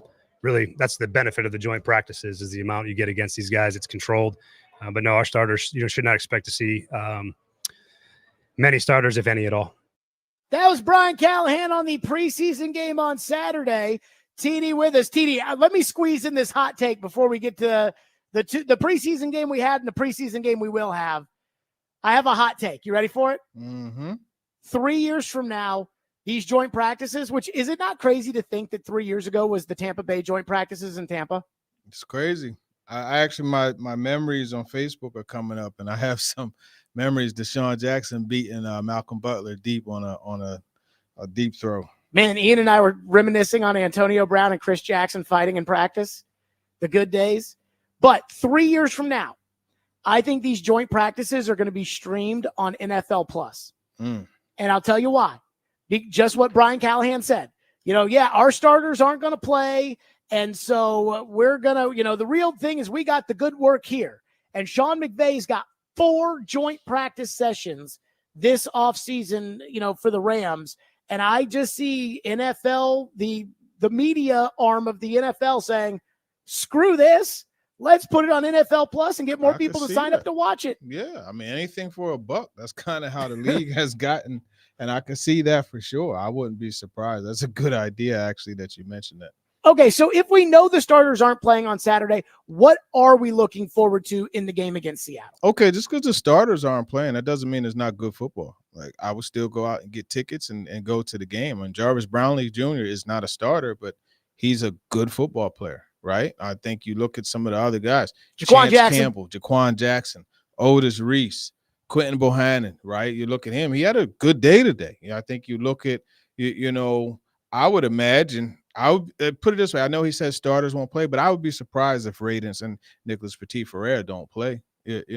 I think they're some of the select guys that may end up playing. But you look at, others when you're talking about the tight ends, right? David Martin Robinson quietly at 6'3", 247 pounds. That dude is a player, and he's really seriously vying for a spot on the roster. Oh, and by the way, Thomas Odukoya is another one that has been really good blocking, but he's actually added the pass catching element. Like, we could go on and on. There's a lot of players, right? You look at Matthew Jackson, right? A local product. You look at Mike Brown, the safeties there. You look at Gabe Judy-Lally. There's plenty of football that's good that still have to be played. And you look on Seattle's side, I mean, I would imagine Laviska Shenault will play. Tyler Lockett, I talked to him today after practice, and he said that he's kind of dealing with a hamstring thing, but the starters for Seattle's not playing either. But you look at some of those guys. I mean, they have some players that you will want to see play. What do you make of Malik Willis getting the starters reps on Saturday? And I feel like Malik was really the number 2 quarterback today. Mason Rudolph was the number 2 quarterback yesterday. Brian Callahan said that's a battle. Everything up until this point has kind of pointed towards Rudolph is the number 2 quarterback. But Brian Callahan said Malik has earned the opportunity to start on Saturday night. What do you make of that? And TD, I'm so tired of hearing people tell me that they should cut Malik or Malik might not make the team. Malik's making the team, folks. Yeah, I would be surprised if he didn't. And you have the 3rd quarterback rule, the adjustment, which is perfect for him. Now, as far as this starting opportunity on week 2, preseason, I think it's just that. It's an opportunity. And I think it's a way that Brian Callahan can show his players that, hey, you come in here, you put in the work, I'm going to reward you, right? And that's not to say that, he's rewarding Malik Willis and punishing Mason Rudolph. I think they know where they stand with Mason Rudolph. Like, he's a legit backup quarterback. I know you don't like him, but this is a man that won 4 games down the stretch for the Steelers. You can win with him. Probably not a whole lot, right? 10 games, but I think you could win with him. And he's a viable backup. And I think they know that. But this is an opportunity for Willis to continue to make the strides that he's been making. Now, there's still, some times where he's late on throws, but he has that arm to get it in there. And I think it's a good opportunity for him. And again, it's Callahan showing his guys that he will reward them. Do you think that it's a reward of like hey, Malik, do you think it's a reward of, hey, Malik, we do take you seriously around here, and we want to show you that we do that, and we want to see what Malik looks like with the backups, because if Malik has to go in, with the third quarterback rule, we don't want him playing with guys that can't catch the football. Do you think it's that, or do you think that in Brian Callahan's mind, Malik might end up being the backup of this team? I think it's all of that. I think Brian Callahan firmly believes that Mason Rudolph is the backup. Again, this is what I think he believes. I'm not saying what he believes, what I think. Sure. And that being said, hey, it's still a good opportunity to help one of your guys get ready. Now, I will say this also. If Bryce Oliver is not elevated, and getting some of those 2 reps, that might be a little tough for Malik, because he likes to throw it to Bryce Oliver. That's a connection that, they're really working. And Bryce Oliver, I don't know if you are familiar with him. That's number 80. He's all-time receptions leader at Youngstown State. Bryce Oliver makes about one great catch of practice. Right. At least one. You're like, oh, there goes Bryce Oliver again. You know what I mean? Very good prospect, good player. He'll probably end up on the practice squad, but, that's another reason for you to come and watch. Do you think Mason Kinsey will get a lot of time on Saturday night? I do. What do we make of, we know there's going to be, I think we can agree, right? Hopkins, Ridley, Boyd, Burks, and NWI are making the team. That's 5. I think 6. It's going to be 6. It'll be tough for them to keep 7, right? Because this is a team that could keep 4 running backs, could keep 5 safeties, could keep 4 tight ends. We'll probably end up keeping 9 or 10 offensive linemen, 5 D linemen, 5 linebackers. You know what I mean? Like, there's so many different. It's going to be tough. I would hate to be in that situation, but I say what I have to say. I don't think that last spot, that 6th spot, going to come down to Jaquan Jackson, Mason Kinsey, Kyle Phillips. We talk about Bryce Oliver, but I think he's kind of out of the mix because he's not a factor in the return game. But can you see Jaquan Jackson not making this team? That would be tough. I think next week is going to be very critical, right? What we see him able to do. And Brian Callahan said it, right? What can you do it again? Can you stack those days? And so far, he stacked a really good Saturday and standing Wednesday, a good Thursday, so he stacked 3 days in a row. So if he makes the team, then what's that mean for Kinsey? But Kinsey, like, Levis likes throwing the ball to Kinsey. Yeah, I think Levis just likes Kinsey, period. You heard the joke about him when he was asking about the golf and, who's the best golfer, et cetera. Kinsey is a juice guy, man. He's a juice guy. He caught the touchdown today, corner of the end zone. He finds a way to every day make you like, that's going to be a tough decision. And that's all you could ask a guy to do. I don't know that he makes it over Jaquan Jackson. I think he's someone that they believe they could tuck on that practice squad, right? And, yo-yo him up and down, with those roster call-ups during the season, which you get 3 of them. I think they're going to, and if a guy goes down, hey, we know we got Mason Kinsey to put right in there. That's how I think they think. Last one on the preseason game. What do you make of the Rupchich versus Radens battle? And is there anybody battling with PT at right tackle? Yeah, I don't think there's a battle with Nicholas Petit-Frere over there. The Rupchich, listen, he started to get some with the ones, and I just like the way he's emerged out of nowhere, right? Because when we were talking about right guard, right, it was Sadiq Charles, Dylan Radens, and who? Daniel Brunskill. Yeah. Right? Nobody was talking about Rupchich, but he just kept plugging along. Now, if you watch his tape at Cal State Fulton, like, this dude was dominating. Now, obviously, it's a lower level of competition, but I didn't even get exposed to his tape. So Emory Hunt told me to he was like, yeah, the Titans got a dude right there. And this was a couple years ago. So it's cool to see him be able to move inside the guard and play the way that he has. And he's someone, if you remember, I think it was you that we were talking about it yesterday. Like, man, this dude is kind of held up in one-on-ones and pass rush period. No, I thought Rupchich looked pretty good. I thought Radens had a good day yesterday, and then I did not think that Radens had a very good day today. Yeah, I heard the only guy that was really, they said Leonard Williams and Byron Murphy were eating, and the only guy that was really holding up is good old Peter Skoronski. Yeah, who I have They drafted a guard. The a guard, guard. the 11th overall pick. Hey, listen, and 11th. I don't know if you heard Bill Callahan when I asked him about the importance of the guard center guard trio, how is shifting back to it. But if you haven't, go check it out because I know guard may not be a premier position to you, but protecting the pocket from the interior is becoming a major mission of teams across this league. And conversely, you're seeing guys, Chris Jones, Jeffrey Simmons, Quentin Williams, Dexter Lawrence. We could go on and on and on, getting big contracts. And you saw what the guards got paid this past year is because of that premium that's being placed on collapsing the pocket from the interior. My theory on the guard market and free agency is David Tepper said, take my billions and go get me an offensive lineman. And there were no tackles out there to spend it on. So they said, well, we'll just buy the best not guard how I out would there. categorize it. That's my hot take on David Tepper. All right, questions for TD.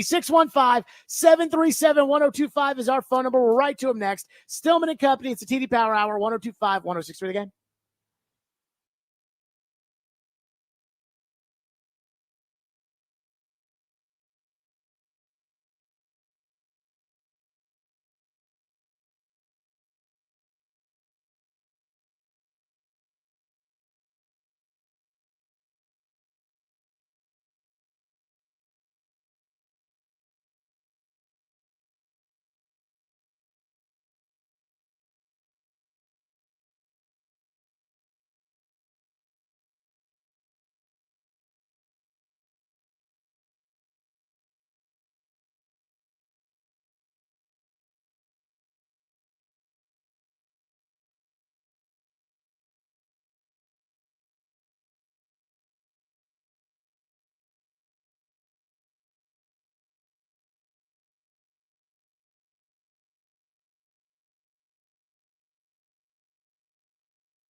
Stillman and Company, it is the TD Power Hour here on the program, which you're very, very excited about. Tune in to 94.9 The Fan today as the Sounds take on Durham at 5:30. Sounds Baseball on 94.9 The Fan, presented by Twin Peaks, Family Leisure, 5 Points Roofing, Caudill Vet Clinic, and Busy Bee Plumbing, Heating, and Air Conditioning. TD, do you have a thought or do you want to go to the people? Yeah, quick thought, man. 2 mistakes I made this week, and my bad, everybody. I said that Treylon Burks beat Trey Brown yesterday, and it was actually Devin Weatherspoon. That was in my notes. And also in my notes, I slipped, not in my notes, but on Twitter, I said that the Titans won't play on Saturday. Somehow the starters, that part of it got excluded from the tweet. So my bad on that, but wanted to point out a couple areas where I need to get better. So there it is. There you go, TD. Way to go. Let's go to Adam in Portland. Our phone line is driven by WilsonCountyHunter.com. Adam, you're on with TD. TD, hey, quick question for you. So Yeah. if Jared's right and our offense sucks, then Right now, you need your special teams to be super buttoned up. Now, I do like what they did with the return game, but Nick Folk missed his only kick that he tried the other day, and I know Stonehouse is still coming off injury. I was hoping you could kind of address the kicker, since if your team's bad, you need your kicking game to be really good. No, that's good. And way to recognize a third part of the football that just doesn't get recognition. Now, I will say this, Folk, his kick, someone got a hand on it. So I'm not going to – now, it had a low trajectory, so it allowed somebody to get their hand in there and tip it. So that's what happened there. Positive thing for Ryan Stonehouse yesterday during what was probably the most spirited punt period ever, right? Because you got Arden Key and Jeffrey Simmons talking trash. You got Mason Kinsey celebrating like he scored a touchdown. And, again, that's what happens when your juice guys are like that. But Ryan Stonehouse was booming the football. yeah, he was. And you're seeing him start to, like Jerry, and you could attest to this. There were a couple You could times hear it. you could hear it. That's right. It sounded like a shotgun. And then on top of that, you also see where he was kind of putting guys in different areas, you know, like you could tell they're like, hey, Ryan, I want you to pin him in the back left corner of the end zone or back left area, you know, and he would do that. And then I want you to get it in the center, boom, and then right, left, etc. He was directional punting, long story short. So I wouldn't be concerned about special teams. I really like the work that we saw today, actually, from their coverage group. You know, there was a couple of times, you know, the one time they punched the ball out. So you see them causing a turnover right on the kick return. And then their coverage just overall was pretty good. And you didn't see any long returns. Let me say this. I'm a Cole Anderson fan. I'm just saying. Yeah. I'm a fan. Ed is in New Jersey. He's up next here on the program. Ed, you're on with TD. Hey, guys. Wanted to build on your previous conversation about the example of the offense maturing and with the Packers that you mentioned, Jared. TD, do you think that this is a full installation day one?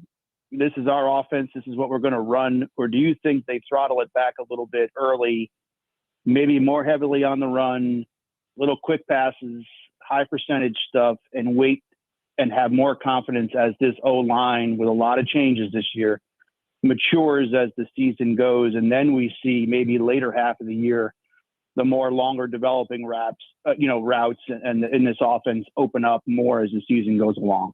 Yeah, good question. I've seen some of the more long developing routes, you know, already being implemented. For what I understand, their install is complete.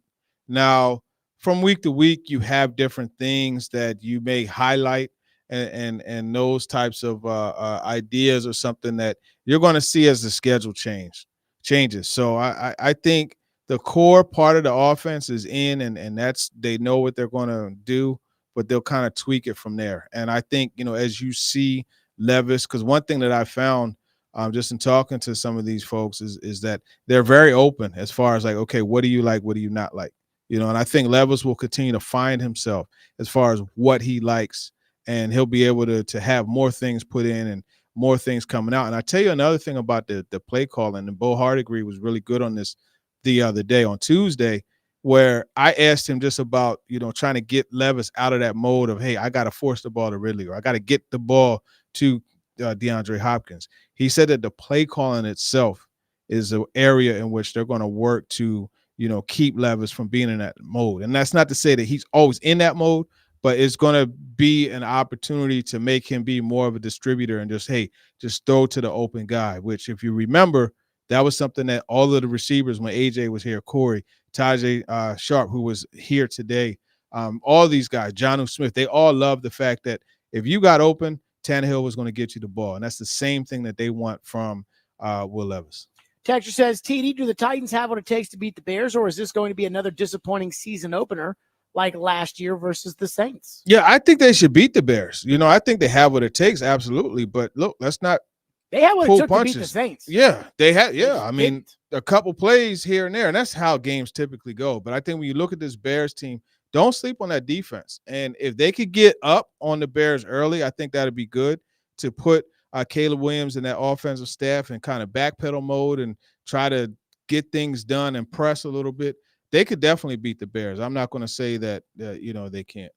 One texter says, TD, what did you think of Calvin Ridley's comments yesterday about not running hard after the football? Yeah, I think, on that first one, what I saw happen is he looked over, like he kind of had to look over both shoulders. Like first he looked over his outside one, then had to kind of reverse and look over his inside one. Anytime you do that, you're going to slow down.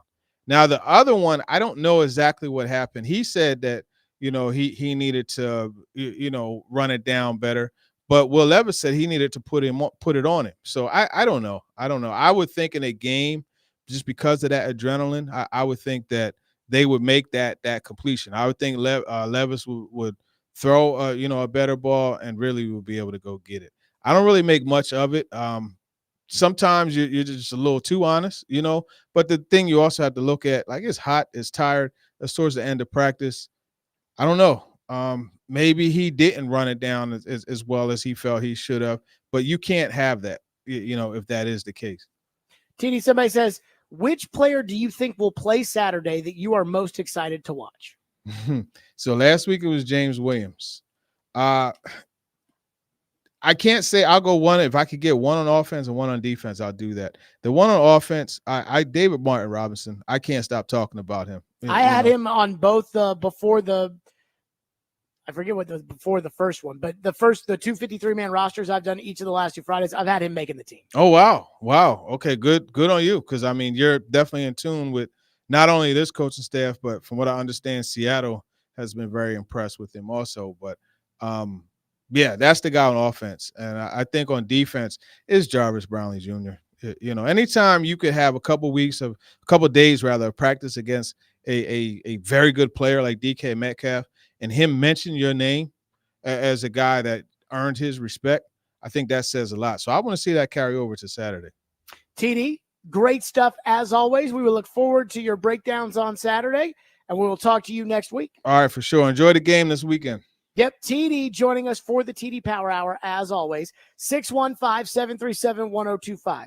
So you heard what TD said about Calvin Ridley's comments about not connecting on the deep ball, not busting his tush, etc. Boy, I tell you, did you hear what D-Mace had to say? The best receiver the Titans have ever had, commenting on the best receiver the Titans should have this year. We'll do that next. Stillman and Company, 102.5, 106.3 The Game.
Stillman and Company, 102.5, 106.3 The Game, streaming live on Twitter, Twitch, YouTube, and Facebook live from the Busy Bee Plumbing, Heating, and Air Conditioning Game Nashville studios. Joint practices with the Seahawks today. The offense, bad again.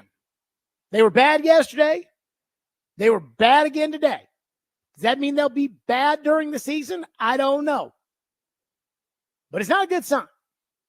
So yesterday, my biggest issue with the offense wasn't any one particular play, or it wasn't one particular guy, or even one particular part of the offense. Like, it wasn't just the quarterback. It wasn't just the line. It wasn't just but it's kind of everything. Today, it was a little bit more disappointing, the fact that Will Levis threw an interception in the one play in the 2-minute drill that they ran. But one thing that clearly is an issue is the connection between Will Levis and Calvin Ridley. 3 times yesterday, they failed to hook up, twice on a deep ball and then once on a throw on 3rd and 2, the final play of practice, in which Levis delivered the ball 2 feet behind Ridley. That was a problem.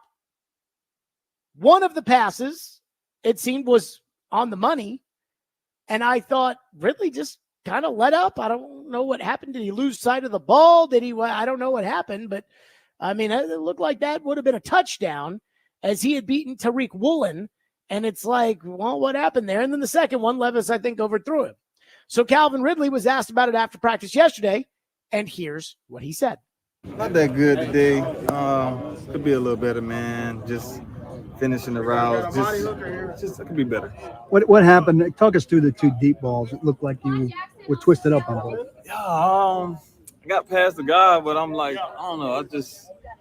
My energy, man, it wasn't there a little bit. I just wasn't finishing it, like running hard enough, and then the ball was come out, and then I'm like, damn, it's out there. So, but I just gotta run full speed the whole time. Does there need to be a point where you and Will officially have it down? We got it down, man. We got it down. We just gotta run. We got it down. I promise we got it down.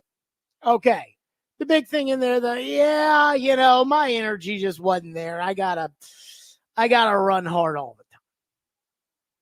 I would think for $25 million a year, or at least for $25 million this year, you would run hard all the time.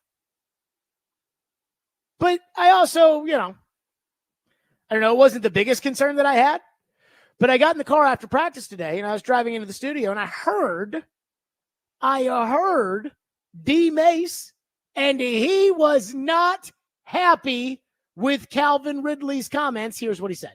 I truly have a problem with that. And again, I'm trying not to make this thing a big deal, but when your receiver, your star receiver, and Paul was right, should that be concerning?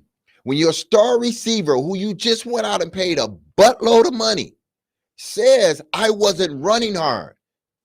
What? You wasn't doing what? You are number 1 guy. You and the quarterback are trying to build a rapport. What do you mean you're not running hard? I don't think I've ever got on air and said I wasn't running hard. No, when I knew the ball, even when I didn't know the ball was coming to me and I had to run a go route, I ran the go route hard, because I never know when the quarterback's going to turn around and throw me the football. I would have never heard DeAndre Hopkins say that. Never, ever heard.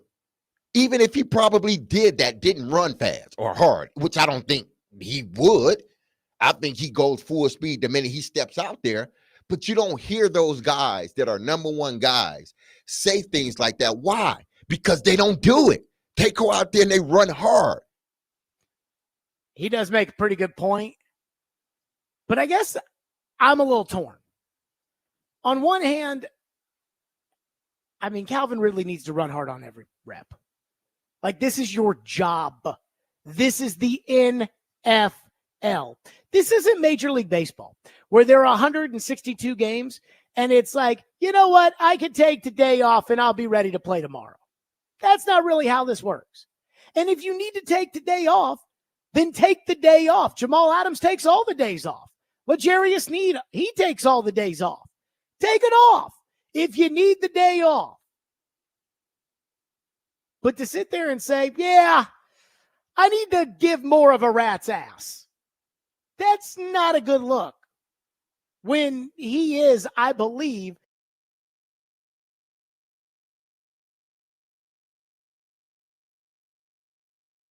talked about the, hey, you know, what's this say to the young guy? The, hey, I didn't run hard. I just wasn't feeling like it. What's that say to the young guy? So I understand where Derek is coming from. And unlike all of us, Derek actually has played with a big contract before. And Derek actually has worked with a young quarterback before when they drafted Joe Flacco in Baltimore. And Derek has had young wide receivers looking up to him and how he acts. So he's been there and done that. And he's sitting there saying he heard what Calvin Ridley said. Wait a minute, what? But I'm also torn on this. And this might be selfish for me. Again, I don't like the fact that the star wide receiver said, yeah, the problem with that one was I didn't try very hard. But I'm also torn from the standpoint that how can we ask these dudes all the time, all these questions, knowing that 85% of the time, they're probably not telling the truth. We even had a language around here. It was called Vrabelese, because we knew that Mike Vrabel was trying to hide his passive-aggressive shots somewhere in some bushel of bullcrap. And we had to sort through it. And so I get frustrated when players and coaches and GMs and owners and when they just don't tell the truth. I get frustrated when they lie. I call it out. I'm like, no. So finally somebody tells the truth. So what, am I supposed to rip him and say, hey, I'm going to rip you too? So I'm ripping people for telling the truth and I'm ripping people for lying? So, Ian, I'm torn. I see what you mean. I can't ask you to tell me the truth all the time if you tell me the truth, and then I bitch about you telling me the truth. Yeah. Well, maybe the truth hurts sometimes. Sometimes the truth hurts. And this was one of the cases where he told the truth, and maybe it kind of hurt as a fan to hear that. But my issue is not with him, what he said. My issue is not with the fact that he chose to tell the truth. I am glad that he chose to tell the truth. My issue is with the fact that it's your job to run hard. Now, I don't know if Ridley's telling the truth or not. As much as I'm sitting here saying, you know, I want these guys to tell the truth and the whole truth and nothing but the truth, so help them God. Because Will Levis was asked yesterday about those throws, and he said, one of them I overshot him. The other one, I'd have to look at the film. I can't really speak on that. And I took that as a kind of a cop-out. That Levis knew that Ridley didn't run through the pass, and so he said, I'll have to look at the film because I can't speak on what happened on that pass. Because he's not going to say I screwed up because he didn't think he screwed up, but he's not going to throw Ridley into the bus either. So when it comes to Ridley saying I didn't run hard, I do wonder if that was just, I'm just going to say this, and then if you want to be mad at me, you can be mad at me, but maybe he thought it was something else, and instead of throwing somebody else under the bus or throwing Levis under the bus or whatever, he just tried not to. So I have so many different feelings about this that I really don't know what my opinion is. The $25 million receiver should run hard all the time. He should run hard, period. End of story. But when he didn't, I'm not going to be mad at him because he got up there and he told you what actually happened, because I get mad when people lie to us about what actually happened. You know, I cannot tell you how much I hate when, you know, a team does something stupid or a team loses a game and you hear like the color analyst of that team tell you, no, it's a good thing that disingenuous bull, it drives me crazy. So at least this time he's not, because Derek was like, well, DeAndre Hopkins would never say that. Even if DeAndre Hopkins did it, which he wouldn't do.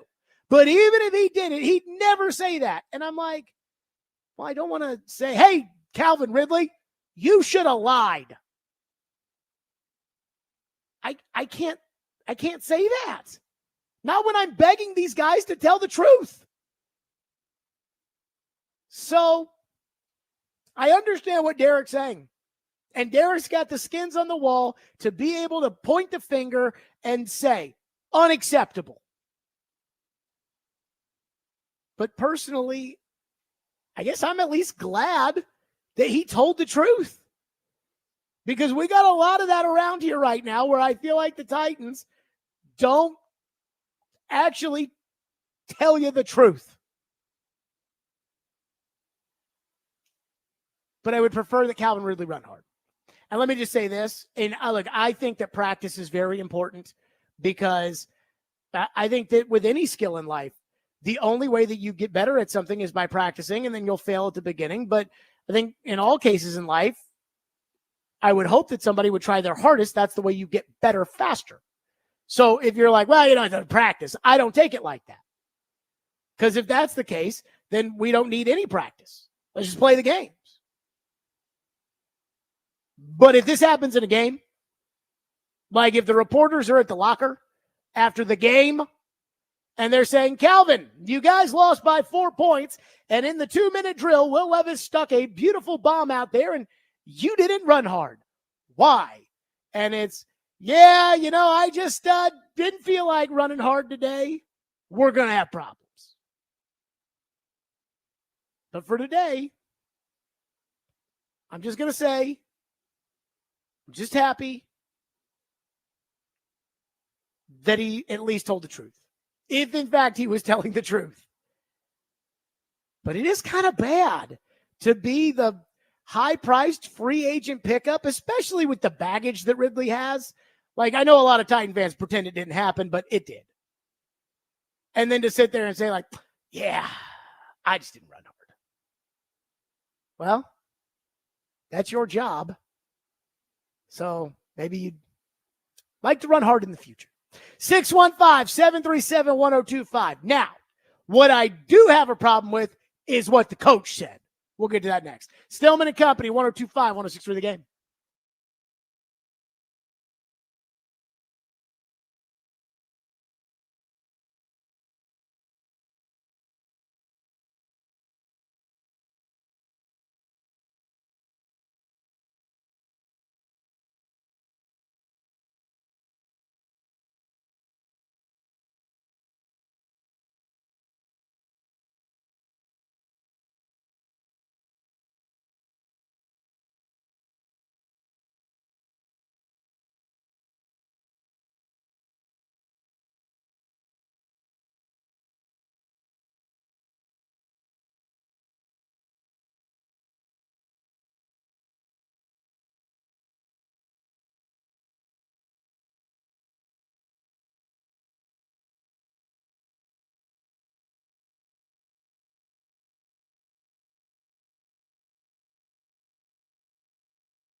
Khaled said yesterday he did not run hard through the two deep balls. I know Will kind of took the blame on the one throw. That's a bit concerning that a big ticket free agent who's supposed to be setting the tone is not running hard. No, not really. It wasn't. I wouldn't credit it to not running hard. It just reminds me a little bit. You know, when Jamar Chase came in as a rookie in Cincinnati, there was a bunch of hoopla about how he forgot how to catch a football, and we couldn't hit him deep, and we couldn't connect, and he can't catch. And I think the same thing happened to Jerry Rice too, if I'm not mistaken. But some of these training camp ups and downs get a little bit magnified. I'm not overly concerned about the process. I think we're in the right place. Sure, I would like to hit one or two of them, but those things come, and I don't really overreact to that at all. I think yesterday was hot. Those guys' legs were dead. They're dead today. We cut practice pretty significantly because of it. So I would just say we're just continuing on as usual. That was Brian Callahan today, and I gotta say, and I like Brian Callahan, but my jaw hit the floor when Brian Callahan said that. So Paul asked the question, is it concerning that Calvin Ridley said he didn't run hard and that he's a $25 million guy and he's the high-priced free agent and he is saying, yeah, I didn't run hard. And the coach says, nah, it's not concerning. And I don't think that he didn't run hard. What? So Calvin Ridley tells us he didn't run hard. And the coach says, nah, that's not it. He ran hard. What? That's like if somebody said that they cheated on their spouse. Yeah, I cheated. And it's like you then ask the spouse, and the spouse says, well, I don't think he really meant to do that. Are you sure? Because he's telling a different story. And I have to get on Brian Callahan about this because that's bullcrap. Like, that is that is so disingenuous. You know, I remember when Jamar Chase got drafted and he couldn't catch the ball. And I do remember the talk was that Jamar Chase was used to the college football that had the white stripe on it.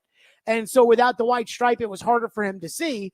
And then, of course, Jamar Chase ended up being a bad boy anyways, and it didn't matter. Whatever the football was, it could be green, and he probably would have been able to catch it. But it wasn't like Jamar Chase wasn't trying to catch the ball.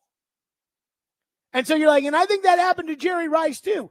Did Jerry Rice have press conferences and say, yeah, the reason why Joe and I aren't hooking up correctly is because I'm not trying hard?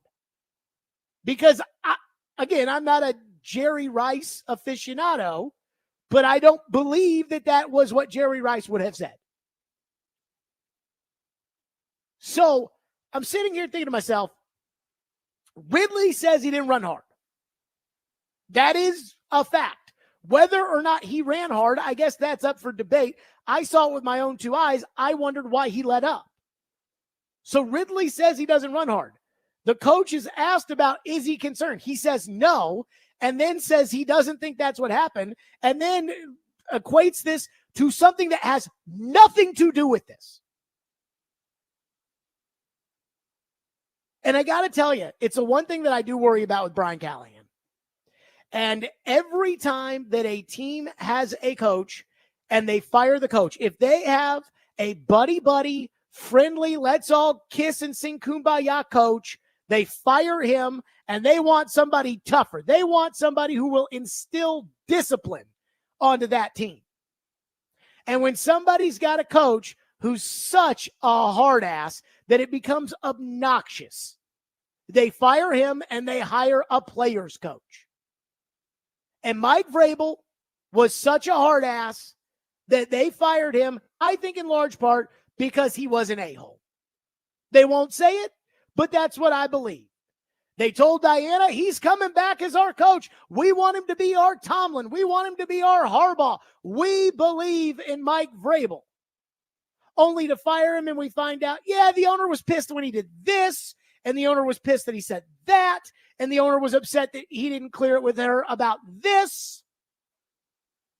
And so while I think his coaching staff was a problem, I think he's got a shelf life wherever he goes. I think he's got a shelf life. The truth is that you're going to fire that and hire the opposite. And with Brian Callahan, everything's good. Everything's awesome. It's okay to say something is what it is. And that's what bothers me. I'm like, if I know you're not telling the truth on this. So if I know you're not telling the truth on this, then how can I feel like you're telling the truth on the other stuff? In fact, Ian, if you can get his comment on the offensive line from today. This was him when asked about the offensive line, which was not great today. Here's what Brian Callahan said after practice about the Titans offensive line. When you were watching how did the first team line kind of gel together? Were you seeing what you want to see from them? Oh, yeah, I am. So far, they've done a nice job. I think we've been, like early in this practice, we came out of the gates, and I thought we were excellent running the football in the first period there. But I've seen a lot of really good things. I think they're on track. I think it's good competition with Dylan and Ruppy. But both of those guys have raised their level of play, and I think NPF's done a really nice job at the right side. So we're not a completed work. I mean, there's plenty of days to go here, but the progress has been notable, and I've been pleased with it. Okay. Now, Nick Suss is the one who asked that question from the Tennessean. And the reason that Nick Suss asked that question is because he thought the offensive line was so bad in one-on-ones that he told me on the field this was so bad it would give you 2 hours of radio to talk about. So I right there took out my phone and I asked him, what did you think of the first team offensive line? Ian, if you can grab that. This was Nick Suss, the guy who asked the question about the offensive line, and Brian Callahan said he was really pleased with how the offensive line performed. Here's what Nick Suss said about the offensive line when he saw it.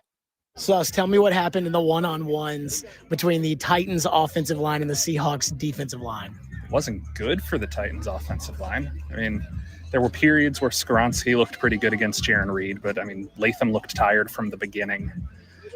Petit Frere had 1 or 2 reps where he got called for holding.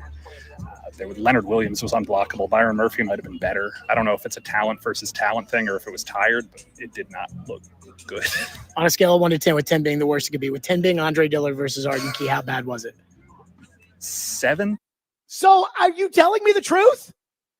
Again, I just said I was torn on ripping Calvin Ridley for saying he didn't run hard. Again, guys are making $25 million.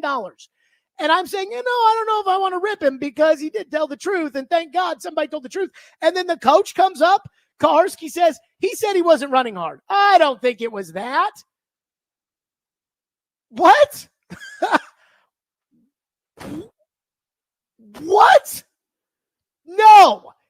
No. And if I'm going to get on Rand's ass when he does things like this, I'm getting on the coach too. Because we're smarter than that. And when Brian Callahan says that, it just makes me think that every time he gets to that podium, he's going to be peaches and rainbows and lollipops. And this is the NFL. Like, it's okay sometimes to keep it real. And I was disappointed that Brian Callahan didn't do that today. And I like Brian Callahan. And I'm hoping Brian Callahan's going to be the coach for a long, long time around here. But that was ridiculous. Again, the idea that he told us, the fact that he told us that he didn't run hard. And then the coach is like, well, Jamar Chase had a hard time catching the ball. What? No. 615-737-1025. A lot of you want to weigh in on this, so we'll do it next. Stillman and Company, 1025-1063 The Game.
for Brian Callahan to say, oh, that wasn't a big deal because Jamar Chase, catching a football and effort is two damn different things, okay? They are two different things. You know damn well that Jamar Chase could catch the football. He was just having what rookies have, just one of those days or those camps where he's just getting adjusted to everything. But he can catch the football. But when a guy says he wasn't running hard, he didn't give the effort, you should have a problem with that, head coach. You shouldn't dismiss it. I understand you don't want to ruffle any feathers or anything like that. I get that part. But again, to get on here and say, oh, that wasn't a big deal. Well, it was a big deal. That was Derek today, mad at Brian Callahan. I got to agree. I'm mad at Brian Callahan too, because I think Brian Callahan's not telling the truth. And I just want you to tell the truth. Ridley said he didn't try hard. And I'm like, yeah, am I mad at him because he told the truth? And, he's somebody says in the YouTube chat, can we call you out for being insincere then? I don't know what I said that would make this about me being insincere. Did I say anything about that, Ian, that would lead you to say, well, Jared's insincere and showing it? The only thing we kind of talked about whether or not we should get mad at them for telling the truth, but I don't know about insincere. We want them to tell the truth. Sure, yeah. And I get mad when they don't tell the truth. I get mad when Rand Carthon says things like, we got everything we needed this offseason from the best starter to the furthest backup. We got our entire checklist. And I'm like, you don't have a right guard. You talking about we got everything we needed. That stuff drives me crazy because I know it's not true. So in this case, I'm mad at the coach for not. I know I'm mad at the coach. I don't know if I'm mad at Ridley or not. Derek's mad at Ridley. I don't know if I'm mad at Ridley or not. Skylar texts into the text line. I do think this is funny. PK snitching like a little, to the head coach about Ridley is hilarious. I mean, I don't think that Paul was snitching. Can we get the Paul question? Because another person, Randy, says, I wouldn't describe it as snitching. Did Paul include the question that Calvin Ridley said he didn't run hard? I heard earlier that it wasn't clear if Callahan was thinking that it was Paul's observation and not that it actually came out of Calvin's mouth. Either way, it's bad. Let's play the cut again and let's listen into Paul's question to see, first of all, if I saw this and you saw this and Derek saw this, that Calvin Ridley said he didn't run hard, surely Brian Callahan saw this too, right? You would think on tape they would watch something. Someone say, hey man, here's Calvin, what he said. Hey, how'd you guys not connect on that? Watch it back, see what they see. So let's play the cut again where we hear Paul's question. Calvin said yesterday he did not run hard through the two deep balls. I know Will kind of took the blame on the one throw. That's a bit concerning that a big ticket free agent who's supposed to be setting a tone is not running hard. No, not really. It wasn't. I wouldn't. So I think that Paul did accurately recite, did portray this within the right context. I do think it is funny going back to the whole snitch thing. And I don't think that, look, this is sports. I don't think this is about like being a snitch or not being a snitch, but I do think it's funny how he's like, Calvin said that he didn't run through the deep ball. Will said that he overshot him on the one. Is it concerning that a high-priced free agent wouldn't? I do think that's kind of funny. But I don't disagree with this question because it is kind of a question. Dude, we're paying you $25 million. Run hard. So I do understand it, but again, I'm less mad at Calvin Ridley because he told the truth than I am at Brian Callahan, who just made up some bullcrap about Jamar Chase. Told me something that was completely not apples to apples. It was, unless Jamar Chase was trying to not catch the ball in his rookie Bengals camp, then it is not in any way comparable to what Calvin Ridley said yesterday. Mike from Nashville says, he doesn't owe you the truth. He said ups and downs.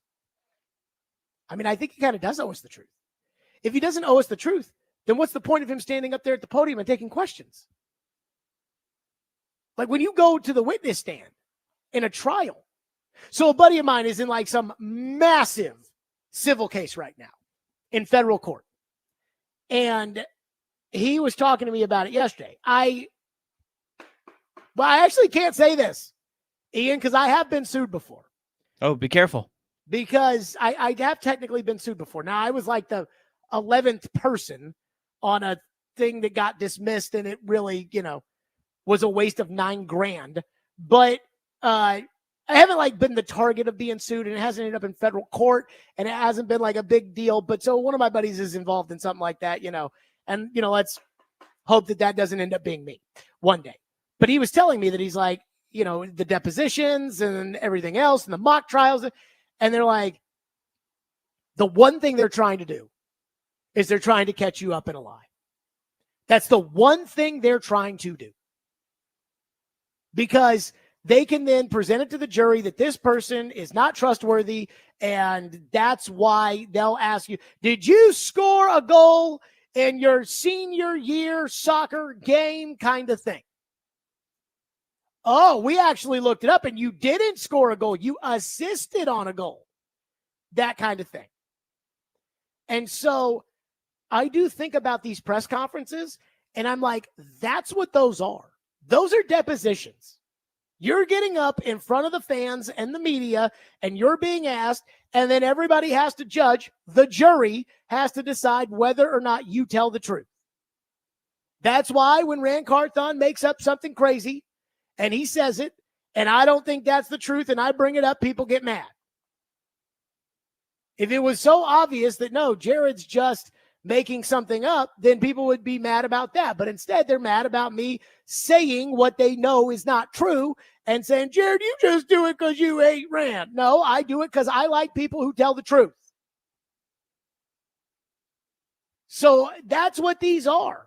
So when you say he doesn't owe me the truth, let me ask you this. When somebody gets up on that witness stand, do they owe you, the opposing counsel, or your own counsel? Do they owe you the truth? And I think most people would say yes. If you're testifying, and again, I've never had to testify, thank God. But if I have to testify, don't I think I owe the jury the truth? So yes, he does owe us the truth. And he didn't tell it today. Dylan and Antioch's up next here on the program. Dylan, thank you for calling. Thank you for waiting. Go ahead.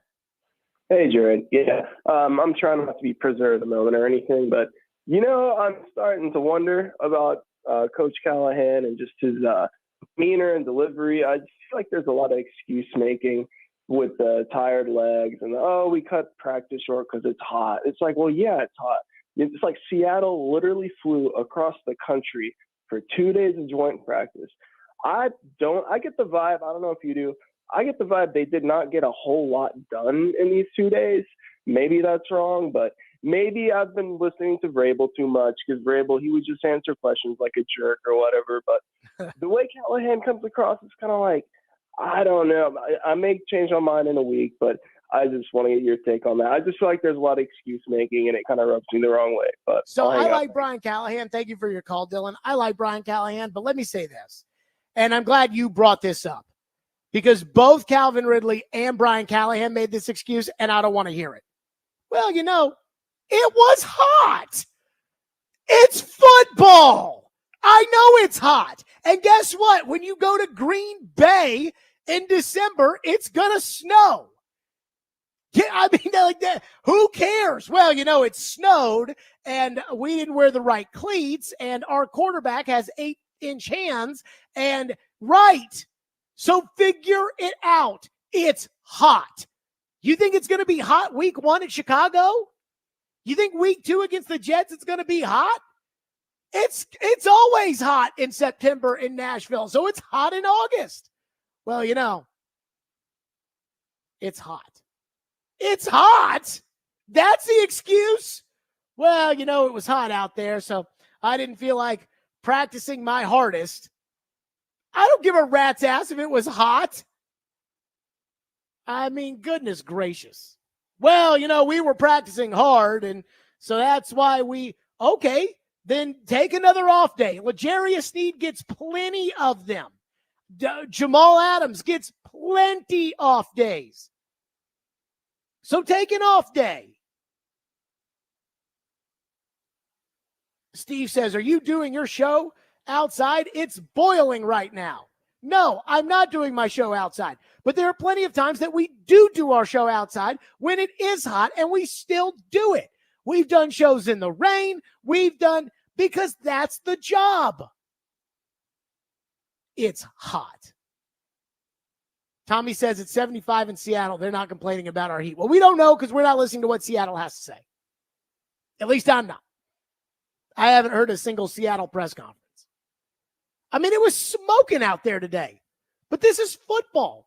I mean, I remember I went to a Titans game against the Colts my freshman year, maybe, of high school. I went to a Titans game against the Colts. And where I sit on the east side of the stadium, which is the side that is behind the visitors' bench, which also happens to be the side that is in the sun. And let me say this. I got buddies that are musicians and play stadiums, and they're like, oh, I hate the Dome Stadium. I'm like, hallelujah for the Dome Stadium, because I hate it when it's too hot. I hate it when it's too cold. So I'm very excited about the Dome Stadium. But anywho, I sit on the side that has the sun, and it is cooking in September. I remember, again, that game against the Colts in September of 2004. I remember going and having the most defined flip-flop tan of my life when I was like 15 years old. I remember getting like cups of ice, and it would melt within 5 minutes, and you just drink it as water. I say this to say, it's going to be hot when they play football this year. It'll be okay. Boy, I tell you, all the people that work real jobs are not happy about the idea that it was hot out there. Jason and Dover, we pour concrete in August and we pour concrete in January. Still got to do it. Somebody else says, I drive for UPS. My truck gets over 102 in the back, and I don't get home early, though. What an excuse. I don't get to go home early. It was hot. Again, I like Brian Callahan. I do. I think he's a good man. And I hope he's a good coach, and I hope it works out. And I hope he's the coach for a long time. I do. But don't piss on my leg and tell me it's raining. Especially when the guy who pissed on my leg isn't telling me that it's raining either. Now everybody who works a real job, like a real physical job, they're all texting the text line being like, guess what? I was outside today. It was hot. I still did my job. Fair point. It's a fair point. 615-737-1025. From a coach who I do think is a good man, and Brian Callahan, to a coach who I think might be the most narcissistic coach to walk the planet, and that's saying something. Deion Sanders. We'll get to that next. Stillman and Company, 102.5, 106.3 The Game.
Coach Sean Keeler, the Denver Post. Happy summer, my man. You don't like us, man. Why do you do this to yourself? Come on. You No, don't it's like good. us. Mark You know likes you me, don't- by the way. Huh? Yeah. Mark said he likes me. No, so but that's you one. don't. Why do you That's do one. this, though? No, I'm sorry.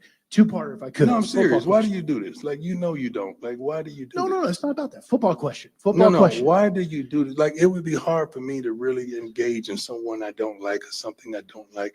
I'm just asking why. Like, why? Gotta pay What the did bills, I guys. do? You didn't do anything. It's not about that. But this But is a football why? question. I'm asking you why. Yeah, you can answer, but that's Okay, not answer germane me. to this. What? Yeah. Because you want me to answer you. So Yeah, okay, that's fine. That's fair. Why? Why? Because I have Give me questions. your why. What's your why? What do you want to know? Why do you always on attack? Like, what did we do? Where am I on attack today? Where am I on attack? Yeah, I'm not gonna give you opportunities to be on attack. That was Coach Prime, Deion Sanders, last week at Colorado's Media Day. Ian, did you see the highlights of Dion at Media Day last week? Here and there. So it was making its rounds on Twitter last week. And I don't know if offended is the right word, but look, I grew up a Deion Sanders fan because as early as I can remember, I've been an Atlanta Braves fan my entire life. I got the Braves game on in the studio right now. As early as I can remember, they're getting smoked, by the way, but as early as I can remember, Deion Sanders was on those Braves teams in the 90s. So I love Deion Sanders. And last year, I got into Deion Mania when they started off 3-0. And I enjoyed it, watching them play some of these Scarbini teams, but it was still fun. But I also have to call a spade a spade. And Deion Sanders won 4 games last year. When Deion Sanders was given the Sports Person of the Year award by Sports Illustrated, my jaw hit the floor. He won 4 games. At that point that they gave him the award, Kirby Smart was the 2-time defending national champion and was undefeated and coaching the number 1 team in the country. And I thought that was ridiculous. But what bothers me is not how much of a total narcissist Deion is. If you've ever said anything bad about Deion, he's mad at you, or how childish Deion looks. But it is how much people just kiss his ass. And here's an example. Deion Sanders at his media day last week talking, and this goes back to how childish Deion can be. Deion upset for some reason at CBS. Eric Christensen with CBS Sports Colorado. CBS, Tyler, I'm not doing nothing with CBS. Next question. Joe Rigo, Mile High Ain't got nothing to Sports do with Radio. you. It's above that. Ain't got nothing to do with you. I got love for you. I appreciate you, respect you. Ain't got nothing to do with you. They know what they did. I'm here in Denver, not national. You are who you are. CBS is CBS. All right. Joe Ain't got Rigo, nothing Mile to High do with Sports. you. I respect you. That's why I told you that. I'm looking you in the eye as a man. I respect you. I got love for you. But what they did was foul. CBS! By the way, everybody thinks that what CBS did was they ranked him, CBSSports.com, some guy at CBSSports.com ranked him as the 2nd worst coach in the Big 12. So that's apparently what they did. He's going to take it out on this local reporter. So Deion not only shows you how childish he is and narcissistic, but also how stupid he is, because now you've made a big deal about something that's not a big deal. So I can't take Deion seriously. Now look, for the first 3 weeks of college football last year, he was the show. But then we realized his team kind of sucked. Well, now, Deion needs to win before we start giving him all these accolades of some great coach. Well, this morning on TV, they were having a discussion on ESPN. Should Deion be the next coach of the Cowboys? And I'm like, what? Based off of what? What has Deion Sanders done that would justify ESPN's flagship morning show discussing him as coach of the Dallas Cowboys? What has he done other than make everything about him all the time?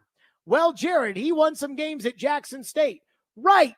With the 2nd best or best quarterback in the country. Congratulations. By the way, Alcorn State won a lot of games when they had Steve McNair at quarterback. Why? Because it's Steve McNair. Of course Dion's going to win at Jackson State with Shedeur and Travis Hunter. Let's put Mahomes and let's put Mahomes and Brian Burns on a college team and see what happens. So congratulations, he won at Jackson State. Let's make him coach of the Cowboys. He won 4 games last year. And he views anybody who writes or says anything negatively about him as the enemy, and then he goes on the attack of the local Boulder, Colorado media. You think it's going to be easier coaching the Cowboys? Where did this come from? Like, I heard this morning. It's like, do you think Deion Sanders should coach the Cowboys? Let's take your calls. Oh, my God. Like, when's the discussion about the coaches that win in college football? Should Kirby Smart coach the Cowboys? Hey, go, Ian, who do you think? You own the Cowboys. Okay. Who do you think would win you more football games as the coach? Deion Sanders or Kirby Smart? Kirby. Deion Sanders or Nick Saban? Well, that's the easy one. Saban. Deion Sanders or Danny Lanning? Probably not Dion. And remember that Danny Lanning beat Deion's ass this year. Yeah, probably not Dion. Deion Sanders, or I don't know why his name escapes me, the guy from Washington that never loses ever, whether it's NAIA, Washington, now he's at Alabama. DeBoer? Yes, him, Kalen DeBoer. Him or Dion? I guess Kalen DeBoer. Dion or Lincoln Riley? Lincoln Riley. So we've just gone over like 8 college coaches. You're like, I'd rather have them than Dion. But we're going to talk about Dion coaching the Cowboys? That would be something. The lack of talent in this country, in sports media, is astonishing to me. Just astonishing. Dion coaching the Cowboys. And I wonder if anybody on that panel had the gall to call Dion out for what he is. A child, and I hate to say it, but when you win 4 games, that means you lost more than you won, and a loser, which is what he is right now. 615-737-1025 is the phone number. 615-737-1025. Had to get that one off my chest. Coming up next, inside the city of Nashville, the people think Will Levis is a legitimate starting quarterback. Across the country, as we've learned multiple times, they think he stinks. Well, the last 2 practices didn't help him. We'll get to that next. Stillman & Company, 102.5, 106.3 The Game. And let's give something away. Be caller 5 right now at 615-737-1025. That's right. That's 615-737-1025. And you will win a pair of tickets to see Glass Animals at Bridgestone Arena on Tuesday, August 27th. Good luck, Stillman & Company, 102.5, 106.3 The Game.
Stillman and Company, 102.5, 106.3 The Game, streaming live on Twitter, Twitch, YouTube, and Facebook Live. We are live from the Busy Bee Plumbing, Heating, and Air Conditioning Game Nashville studios. Joint practices are in the books against the Seattle Seahawks, which, Ian, I think means that my practice attendance for the 2024 season has now officially been wrapped up in the books. Sad times. Oh, I find them to be very joyful. Okay. I find them to be very excited. So I think I think that, usually the way I tell people is I go, fans care about practice until they start playing preseason games, because then fans can see the preseason games. So then they want to talk about what happens in the games. But when there are joint practices, fans care about that because it's like, no, you're going up against Tom Brady in joint practice. People care about that. But after this week, we'll have 2 preseason games under our belts. We'll have the joint practices under our belts, and they'll be practicing regularly next week for New Orleans. And it's who knows how much they're even going to play anybody in that game. And it's like, at that point, you have an idea about all the players that might or might not make the team. You already know who's absolutely going to make the team. It's just not as, just not as big of a deal. I say this because the joint practices are as close to real competition as you will get in the NFL preseason and training camp. Last week, the Titans played the 49er backups. It's hard to get a real sense going up against guys who will be on practice squads in a couple of weeks. But there's a big dichotomy between the difference between what is thought of in Nashville and what is thought of across the country around Will Levis. It's somewhat reminiscent of the 1980 presidential election when Jimmy Carter won his home state of Georgia, Washington, D.C., where he currently lived, and I think nothing else. Right now, the rest of the country thinks Will Levis stinks. Titans fans are optimistic based off of the Atlanta game last year and the Miami game last year that Will Levis can be a franchise quarterback. I don't know what Will Levis can be. I don't know what Will Levis is going to be. I don't know any of that. I think he's earned the opportunity to prove it, but I certainly am not somebody that's sitting here and complaining when they rank him 32nd on some list. You guys informed me this week that Madden Football has ranked Will Levis as the worst starting quarterback in the NFL, which I guess means that guys like Daniel Jones are ahead of him. And we all know Daniel Jones is not very good. Well, I'm just going to tell you right now, and if you don't want to hear the truth, change the channel. If you watch the last 2 joint practices like I have, I don't know how you can believe that the truth is not right now more with the rest of the country than it is with the optimism that we have here. Yesterday, I was very frustrated watching practice when I saw the offensive side of the football and I saw the Titans' inability to move it at all against Seattle. In years past, it's been, well, the offensive line wasn't very good, or, well, it was Cam Batson and Nick Westbrook-Akine out there against the starting defense from the Tampa Bay Buccaneers. But there's really not that much of an excuse. The offensive line wasn't that bad. Levis is throwing to a $25 million receiver he can't connect with. It wasn't as if there was one glaring issue that would make you think, oh, yeah, it can't be Levis's fault. They've got Jalen Duncan playing left tackle, the way that many of us felt last season. How could you really judge Will Levis based off of what he had around him? But in these 2 practices, the Titans' offense has been a train wreck. Today, Brian Callahan said, well, we ran the ball pretty well in the first period today. Yeah. Okay. But when it really came down to performing, 3 scrimmage series yesterday, 3 and out, and a drive that stalled with 1 third down conversion by the Titans and 2 conversions by Seattle penalties. Levis missed 2 deep balls to Calvin Ridley and 1 to Treylon Burks. Now, it wasn't his fault that he missed one of the deep balls to Ridley. Ridley says he didn't run hard. It's not his fault. He didn't miss the deep ball to Treylon Burks or that he missed the deep ball.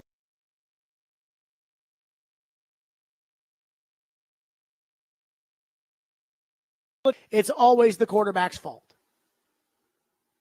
It's not like Levis was making pinpoint throws that hit guys right between the numbers and they went down to the ground. And today, in the only real true scrimmage the Titans had, a 2-minute drill, they ran one play. Will Levis intercepted by Devin Witherspoon. That's not very good. By the way, I heard Nick Holes on with Chase and Big Joe yesterday, and he was talking about the play where Levis took that stupid hit in the preseason game on Saturday night, and they thought he was going to throw the ball to DeAndre Hopkins or to Calvin Ridley because they thought Calvin Ridley was coming open, and they thought he'd be able to throw a touchdown. Instead, he decided, I'm going to take it and take a hit. There have been a lot of moments throughout training camp where I've wondered, is that good defense, T'Vondre Sweat? Or is that bad offense from the Titans? And today and yesterday against the Seahawks, it is impossible not to say, it was kind of bad offense for 2 days. Guys, be concerned. I hope that within the next 3 weeks, Brian Callahan figures out the secret formula. Maybe he can. We have no idea how good of a coach Brian Callahan is or is not. And that's just the fact. Brian Callahan could be Sean McVay. He could be Nathaniel Hackett. We don't know. We have no idea how good this offensive line is going to be. They've got some young players with high draft pedigrees. They've got a guy in Nicholas Petit-Frere, a.k.a.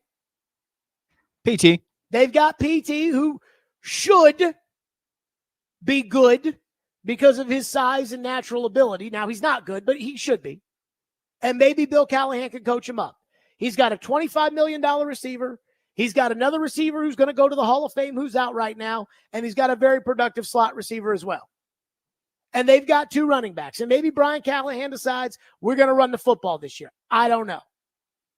All I can tell you is what's happened at the 2 practices this week, where it wasn't going up against his own defense. So where we could say, well, it's not Levis's fault. It's the fact that it's a great defense that he's going up against. His own. Yay, Titans. It's not that. It's Seattle's defense. A defense that I respect, but I also don't see the 2000 Ravens when I look at the Seattle Seahawks. And they can't move the football.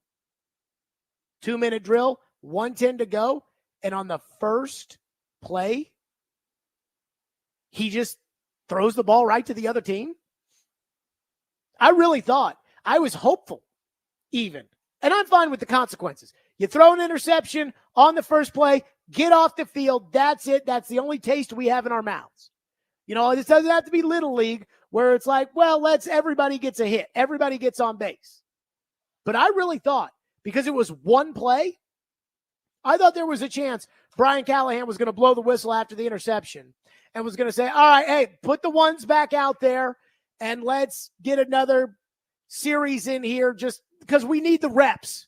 You know, this is a 2-minute drill. We figured we'd have about 6 or 7 reps, you know, anywhere from 4 to 9 reps. So let's not stop with 1. This is practice. And Brian Callahan didn't even do that. The starting offense, he said yesterday, they were looking forward to today because today had the 2-minute drill in it. They ran one play and Levis threw a pick. I hope Levis is the real deal. You guys have no idea. I love the Titans. And by the way, every metric will tell you that winning is good for radio. It is. More people listen when the team is good. Just like more people show up for the games when the team is good. And more people watch them on TV when they're good. More people listen to the radio when they are good. But I got to tell you, right now, Will Levis is running an offense that would lead to everybody else being right. And us just looking like a bunch of local bozos. He's our guy. I hope. But right now, I look at it and I'm like, this offense is not very good right now.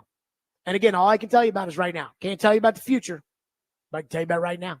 615-737-1025 is the phone number, 615-737-1025. We'll get to your phones. Plus, the one thing that I believe is inevitable about the Titans, if they want to be good this year, inevitable.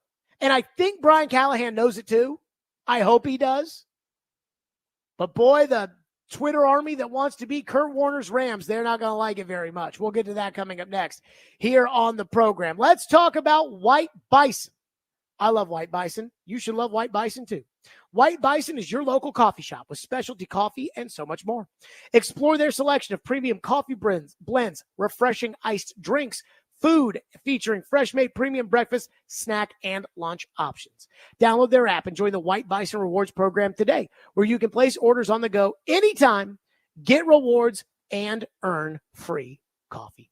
Stop by White Bison and brighten your day with a sweet cinnamon beehive latte, an iced honey nut macchiato, or the vanilla rooibos tea latte. They're all the best. Find your perfect cup today at White Bison, where it's finely crafted for you every single day. That's right. White Bison and Twice Daily. That's Twice Daily.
How disappointed are you that when you did the offense in a 2-minute team period, it's one play? Disappointed. Yeah, I mean that wasn't what I was hoping to get out of that period. I thought it just didn't wasn't good execution all the way around, and we threw an interception to what would end the game. And so that's it's good coaching to teach off of. But very disappointed in that. I was hopeful to get better work out of that with the operation instead of just throwing a pick on the first play, and that's it. So disappointing.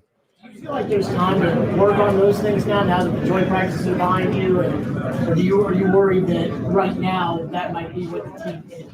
Oh no, I don't think that. We got plenty of situational work coming up. We have a whole situational practice coming up as well. So no, this is just part of the process. Again, would have loved to see us be able to go 5, 6, 7 plays and have a shot at the end zone to win the game in that situation, and we didn't. And so we got to go back and learn from whatever that is that the mistake was. And you can't turn the ball over if you want to have a chance to win the game with a minute left. And so I think that's really all. To me, it's an isolated incident to the practice today, and we'll keep moving forward. There you go. That was Brian Callahan talking about Will Levis today with his interception that was one play of the 2-minute drill, saying, no, we got plenty of more to work through. It'll be okay. So there's one thing that I think is inevitable with this football team. I actually, Ian, was it last week I said this, or was it 2 weeks ago that I said this, that this needs to be a running team? I think it was last week. I think it might have been last week too. This needs to be a running team. Like, they need to run the football. They've got 2 running backs that can run it. They've got, the old man used to always say, if you want to be good, the easiest way to be good in the NFL, the easiest way is to run the football and play defense. And TD said today he thought the defense looked the part. And so hopefully, when they get L'Jarius Sneed and Chidobe Awuzie and those guys back in there, they can play a little bit of defense and run the football and eat up some clock and put the ball into the hands of probably 2 of their best playmakers, the 2 running backs. Let the big fat guard that you drafted 11th, let him turn into Quentin Nelson. Lord, please let all those things happen and go from there. But it's going to kill some of you guys out there that don't want to be a running team anymore. Running is not sexy. Being Kansas City is sexy. Kurt Warner in the Rams, the greatest show on turf, sexy. Peyton in Indianapolis, sexy. Teams that run the football, that's kind of boring, right? Now, we love it when you're running the football all over Baltimore in the divisional round of the playoffs in order to get to the AFC title game. But for the most part, every time you win running the football, people say, well, can't win running the ball, can't win the Super Bowl with a running back. And maybe that's true. Maybe not. I don't know. I certainly don't think this team's winning the Super Bowl anyways. But I think as they try to work the kinks out, figure out what they have in the quarterback, what he's capable of, and how much better he could be, they got to run the football. And if they come out here and they think they're going to throw the ball 40 times a game, they're going to get their rear ends spanked. It's going to be ugly if that's what they think they're going to be able to do. My hope is that they run the football and Levis can make enough plays, because you're going to have to make some plays through the air, and that Levis and Ridley eventually can get it all figured out. And then by the end of the season, you start to see more of the good of what Levis is capable of and a lot less of the bad. But I'll tell you right now, when it comes to the good of what Levis can be, because I think we all have an idea in our head, whether it's Josh Allen, Matthew Stafford, Dan Marino, Justin Herbert, this big-bodied, big-armed quarterback who can launch it 70 yards down the field, hit a guy in stride, run into the end zone for a touchdown, fit it into a tight window. When we think about those things, he hasn't done that this week against the Seahawks. And outside of that Miami game and the Atlanta game, he didn't do a lot of that last year either. Now, some of that was based on who was around him. Plays the Texans in a game, first play, throws it 70 yards on a line right into the hands of Treylon Burks, and he drops it. But I think this has got to be a running team. And today was no different. Brian Callahan gets up there, asked about the offensive line. I thought we ran the ball well. It's like, yeah, I hope you run it. That's what I would do. 615-737-1025 is our phone number if you want to weigh in. Our phone line is driven by WilsonCountyHyundai.com here on the program. One texter says, what happened until waiting until week 12 to hit the panic button? I'm not hitting the panic button. In fact, I think I've said numerous times today, I can't tell you what's going to happen with this football team. Like 3 weeks is a lot of time. Just look at the polls in the election. 3 weeks is a lot of time, one way or another. So Brian Callahan could be a great offensive guru coach. And by the time they play Chicago, they could have ironed out the kinks. A lot of you guys are texting in saying that's what the point of practice is, for the Titans to get better so they can learn from their mistakes. You're right. So that when Will Levis gets out there in the 2-minute drill in a real game, that maybe he knows, hey, maybe I shouldn't throw this pass. It'll get intercepted on the first throw. But I don't know that either.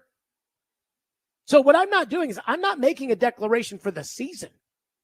I'm telling you where it is right now.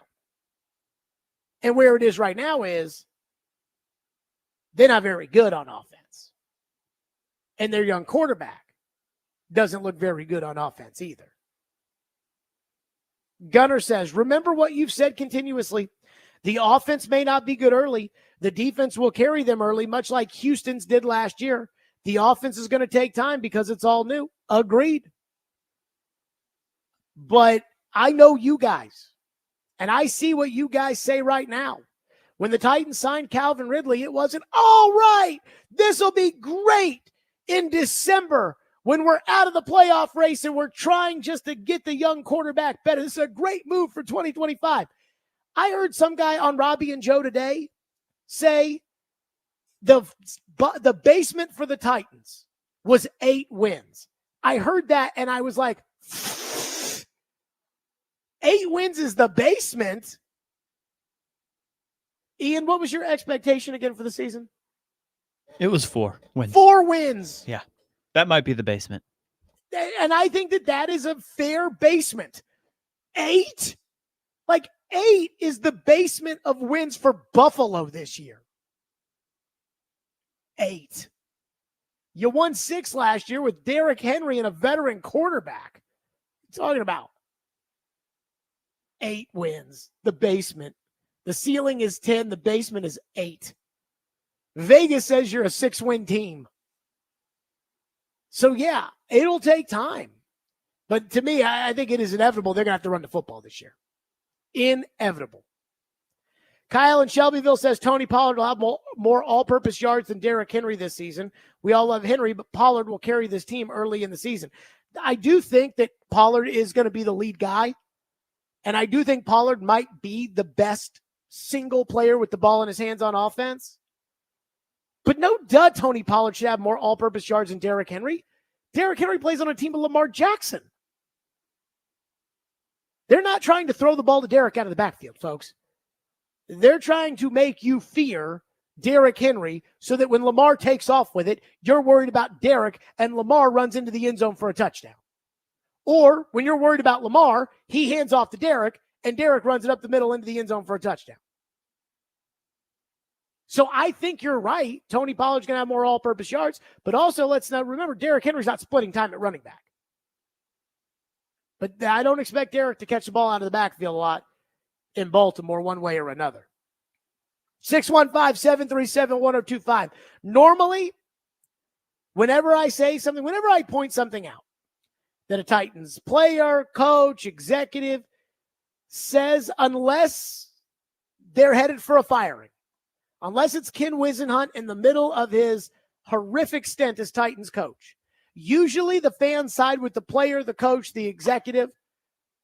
Apparently not today, though. We'll get to that next. 615-737-1025. It's Stillman and Company, 102.5, 106 through the game.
Khaled said yesterday he did not run hard through the two deep balls. Yeah. I know Will kind of took the blame on the one throw. That's a bit concerning that a big ticket free agent who's supposed to be setting the tone is not running hard. No, not really. It wasn't. I wouldn't credit it to not running hard. It just reminds me a little bit. You know, when Jamar Chase came in as a rookie in Cincinnati, there was a bunch of hoopla about how he forgot how to catch a football, and we couldn't hit him deep, and we couldn't connect, and he can't catch. And I think the same thing happened to Jerry Rice too, if I'm not mistaken. But some of these training camp ups and downs get a little bit magnified. I'm not overly concerned about the process. I think we're in the right place. Sure, I would like to hit one or two of them, but those things come, and I don't really overreact to that at all. I think yesterday was hot. Those guys' legs were dead. They're dead today. We cut practice pretty significantly because of it. So I would just say we're just continuing on as usual. That was Brian Callahan today. So again, Calvin Ridley yesterday, Will Levis and he missed on two deep balls. And after practice was over, the first one, I watched it happen and I was like, why did Ridley stop running? It's like he let up right there. And then the second one, I think Levis overshot him. And so afterwards, you know, Levis was asked about it and said, on one of them, I overshot him. On the other one, I'd have to watch the film. So I don't know. I can't speak on that, which I thought was kind of code for it was his fault, but I'm not going to say it. Then Ridley was asked about it, and Ridley said that he didn't have the energy, didn't run hard, which again was kind of a whoa. He said he didn't run hard. D-Mace actually texted me and said, did you see Calvin Ridley said he didn't run hard? While D-Mace was going off today about Calvin Ridley saying he didn't run hard. So then Brian Callahan was asked about it. PK right there set it up in the question by saying, you know, Calvin Ridley yesterday said that he didn't run very hard on the pass, and I wonder if that's concerning to you that a $25 million receiver is saying he didn't run hard. Brian Callahan says, no, I'm not worried about the struggles in camp. Jamar Chase had his struggles. I think Jerry Rice had his struggles. So it'll all get figured out. It's okay. Plus, hey, look, it was hot. And I got to say, when a Titans player or Titans coach or Titans executive usually feed guys a steaming pile of bullcrap, which they often do, I am disappointed at how often you guys just embrace what is incredibly disingenuous. But not today. Because I was reading the text line in the last hour when we were talking about this, and the amount of people that heard the coach say, well, you got to remember, it was hot. Our legs were tired. You know, there's no need to run as hard down the field because we were tired, Jared. The amount of people that are not biting on that are like, oh, God, here we go. The amount of people I'm actually encouraged by. I really am. There are a lot of you that are saying into the text line that you feel like, yeah, get over it. It's football. And I think, and I say this as constructive criticism, it won't be viewed that way. But I really believe this. I think it would be good if Brian Callahan kind of, like, you can be a positive person. And he is a very positive person. I don't know him that well, but I think I know him well enough to tell you he's a good man. He really is. Like, if it doesn't work out here, and let's say the Titans lose and the offense can't get figured out, Lev's in the quarterback, we'll look back on his tenure and say, you know, that was a good man. Just didn't work out. But I think that what he's got to do is kind of go more towards the middle. It's like politics, right? There's these crazy people over here and these crazy people over here. And I think most of us kind of live in the middle. It reminds me of the Dallas Cowboys. Jerry Jones was so desperate to stop stinking post Jimmy Johnson that he bit the bullet and he hired Bill Parcells. And he knew that by hiring Bill Parcells, he was going to have to do things Bill's way. Well, you know as well as I do that it's hard for Jerry Jones to do anything anybody else's way. It's really hard. And so after a while, Jerry and Bill couldn't really continue on, and he hired Wade Phillips. And Bill Parcells was known for just how grueling his training camps were. You know, kind of the old Marine theory, toughen them up. Well, toughen them up so that when you get out there on the battlefield, you will be fully prepared and ready to go. And some people think that that could be working people to the point of diminishing returns. And I remember on Hard Knocks, Wade Phillips saying, you know, last year it was Camp whatever they called it. We're going to call it Camp Marshmallow around here. And I'm like, let's get to the middle. Let's have high expectations. And let's work hard in training camp. And let's give it our all on every snap.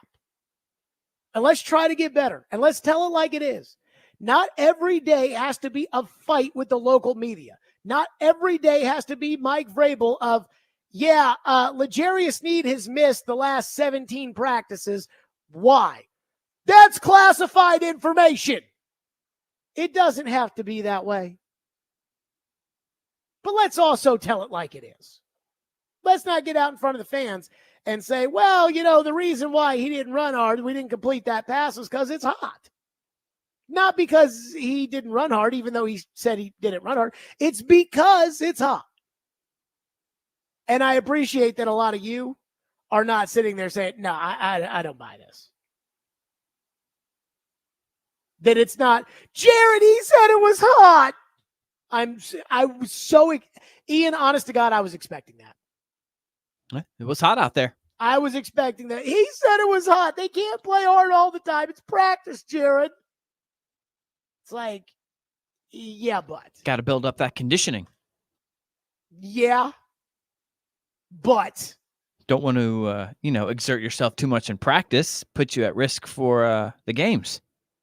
I mean, it's like when Joe Rexrode, I'm disappointed yesterday in Jared versus Joe. I'm not disappointed that I lost Caroline. I was going to lose. When Caroline asked that question about Caleb Williams and his purse, I was going to lose no matter what. But yesterday in Jared versus Joe, Joe brings up Jared, why don't you blame the trainer some more for all the injuries?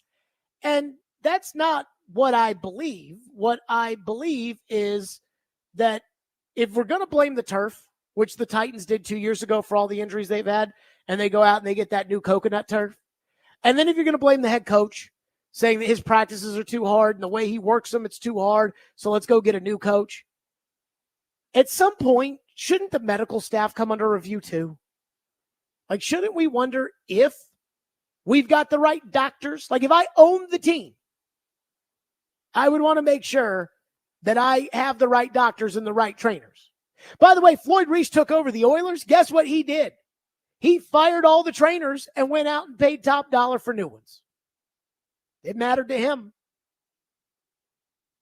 And I'm stunned the amount of people that aren't like, I mean, Jared has a very valid point that if we're going to consider turf and coach, let's also maybe consider the medical staff.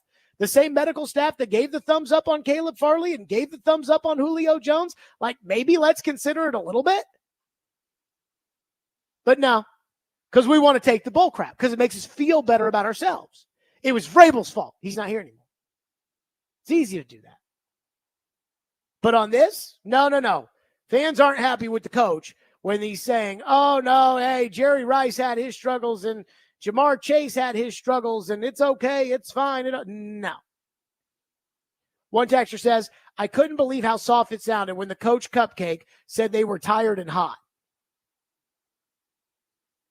Another texter says, I mean, it is hot and it is practice, but they are world-class athletes. I mean, I might have stopped, but I'm fat. They're not.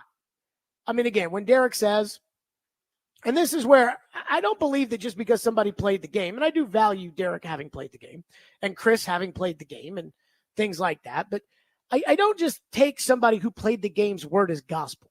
Mike Vrabel played the game. I don't think everything that he did was smart 100%. But when Derek tells you that the heat and being tired is not an excuse for not running hard in practice, I feel like he would have the ability to know that. And Calvin Ridley's in great shape. And he works hard. So when he's not running hard, it's like, hey, you should go run hard. Somebody said in the YouTube chat, no one moves the goalpost more than hot breath Stillman. What am I moving the goalpost on? I like the coach. I think he's a good man. I hope it works out. But today, he got up there and he spewed a bunch of nonsense. I mean, at least with Levis, he was like, I haven't seen the film, so I can't speak on it. He knew exactly what it was. He knew that Ridley didn't run hard, and he's slowed up for whatever reason, but he didn't want to sit there and say, well, the first one we didn't connect because he slowed up. He didn't want to say that. And I understand why Levis didn't want to say that. So Levis said, well, I have to watch the film. Callahan just got up there and said, I don't think it's anything like that. I don't, I don't think it's that. It's like, he said it's that. Again, to me, when somebody is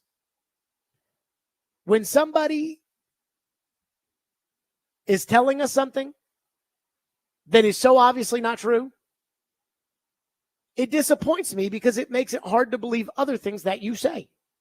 So when he says he's not worried about the offensive line, I feel good about that. I hope he's right.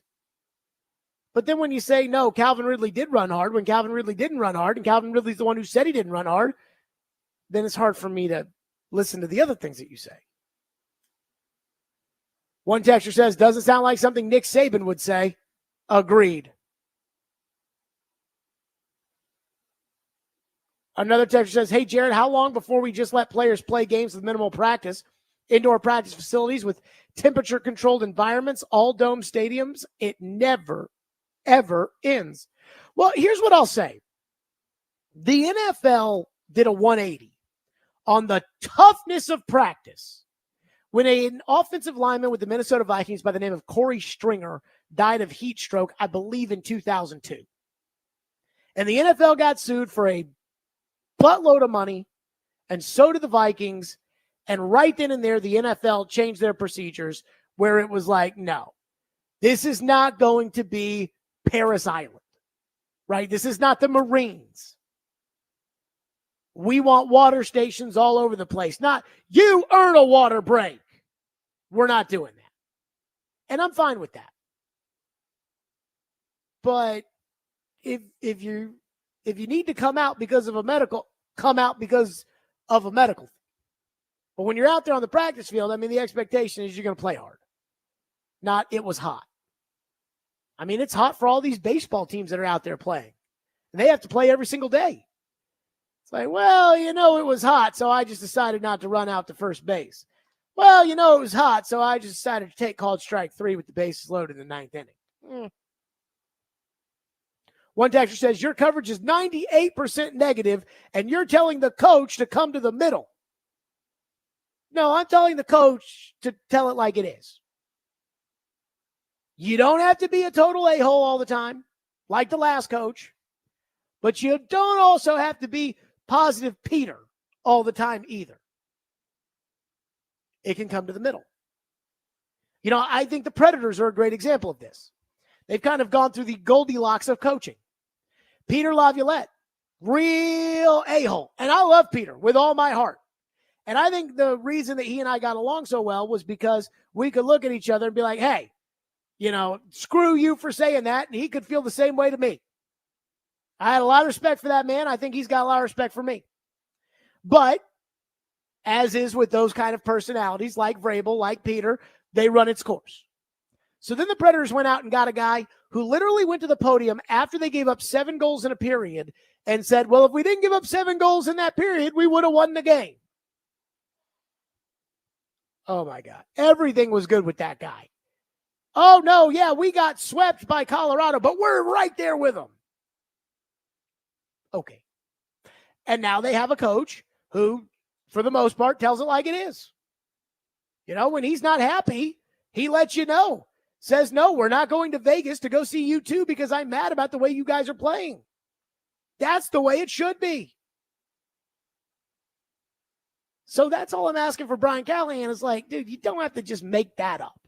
and say, well, it's like Jamar Chase not being able to catch the ball when we were in Cincinnati. If you wanted to say, if we asked the question, hey, are you concerned that Levis and Ridley aren't connecting, which is a concern of mine for sure. But if you were to ask that, he would say, hey, no. We work these things out in practice. That's what we're doing right now. We did it with Jamar in Cincinnati. That's one thing. But when Calvin Ridley says, I didn't run hard, and then the coach says, no, it's not that, I have a hard time with that. 615-737-1025, Stillman and Company, 1025-1063 The Game.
Play the starters at all? No, our starters won't play. There may be a couple of guys maybe that play, but our starters will not play. Obviously, 2 really hard, physical, heavy days of work for them. No reason to put them in the game. We got our controlled work here against their ones. Really, that's the benefit of the joint practices is the amount you get against these guys. It's controlled. But no, our starters, should not expect to see many starters, if any at all. That was Brian Callahan. And let me say this. That kind of thinking, which is pervasive across the NFL, not specific to the Titans, that is what is going to get joint practices streamed on NFL Plus in the future. I believe it. It's been my take. What's going to happen is they're going to look at the amount of people that would be willing to pay for NFL Plus in order to stream joint practices to see the throws that Will Levis is making, knowing that they're not going to get to see them on News 2 on Saturday. And the NFL is going to go to the coaches and say, we're putting it on NFL Plus. And I bet in 3 years, you'll have it live streamed. Mike Keith and Dave McGinnis on NFL Plus, if the Titans are at home, will be narrating the joint practices. Maybe even get a little split screen action. We'll get offense on one side, defense on another. Maybe there'll be a little red and green light so that it'll show one field and show the other. And so when the offense goes, it's like, okay, green light for offense, red light for defense, because we want to take the time so that everybody can see everything. I don't know. But if you don't think the NFL is going to make this a TV product, you do not know the NFL. So just keep that in mind, coaches. Sean McVay, when you get 4 separate days of joint practices with 4 different teams, just letting you know. Vincent is up next here on our program. Thank you for waiting. Phone line driven by WilsonCountyHunter.com. What's up, Vincent? Yeah. Just to go on the cherry on top of today's discussion, while the faded blue, what's left of us, are getting gentrification out of our seats, all this is going on in real time right now. I just want the faded blue that's left to know that the Titans have the 4th highest beer and concession sales in the NFL. So are you mad about Thank the you. PSLs? Because you talked about how it's you feel like, and he dropped off the line there, but it sounded to me, Ian, like he's probably more mad about PSLs than he is about beer and concessions. I don't know. Maybe all of it. When he's like, the faded blue of us who in live time right now are being squeezed out.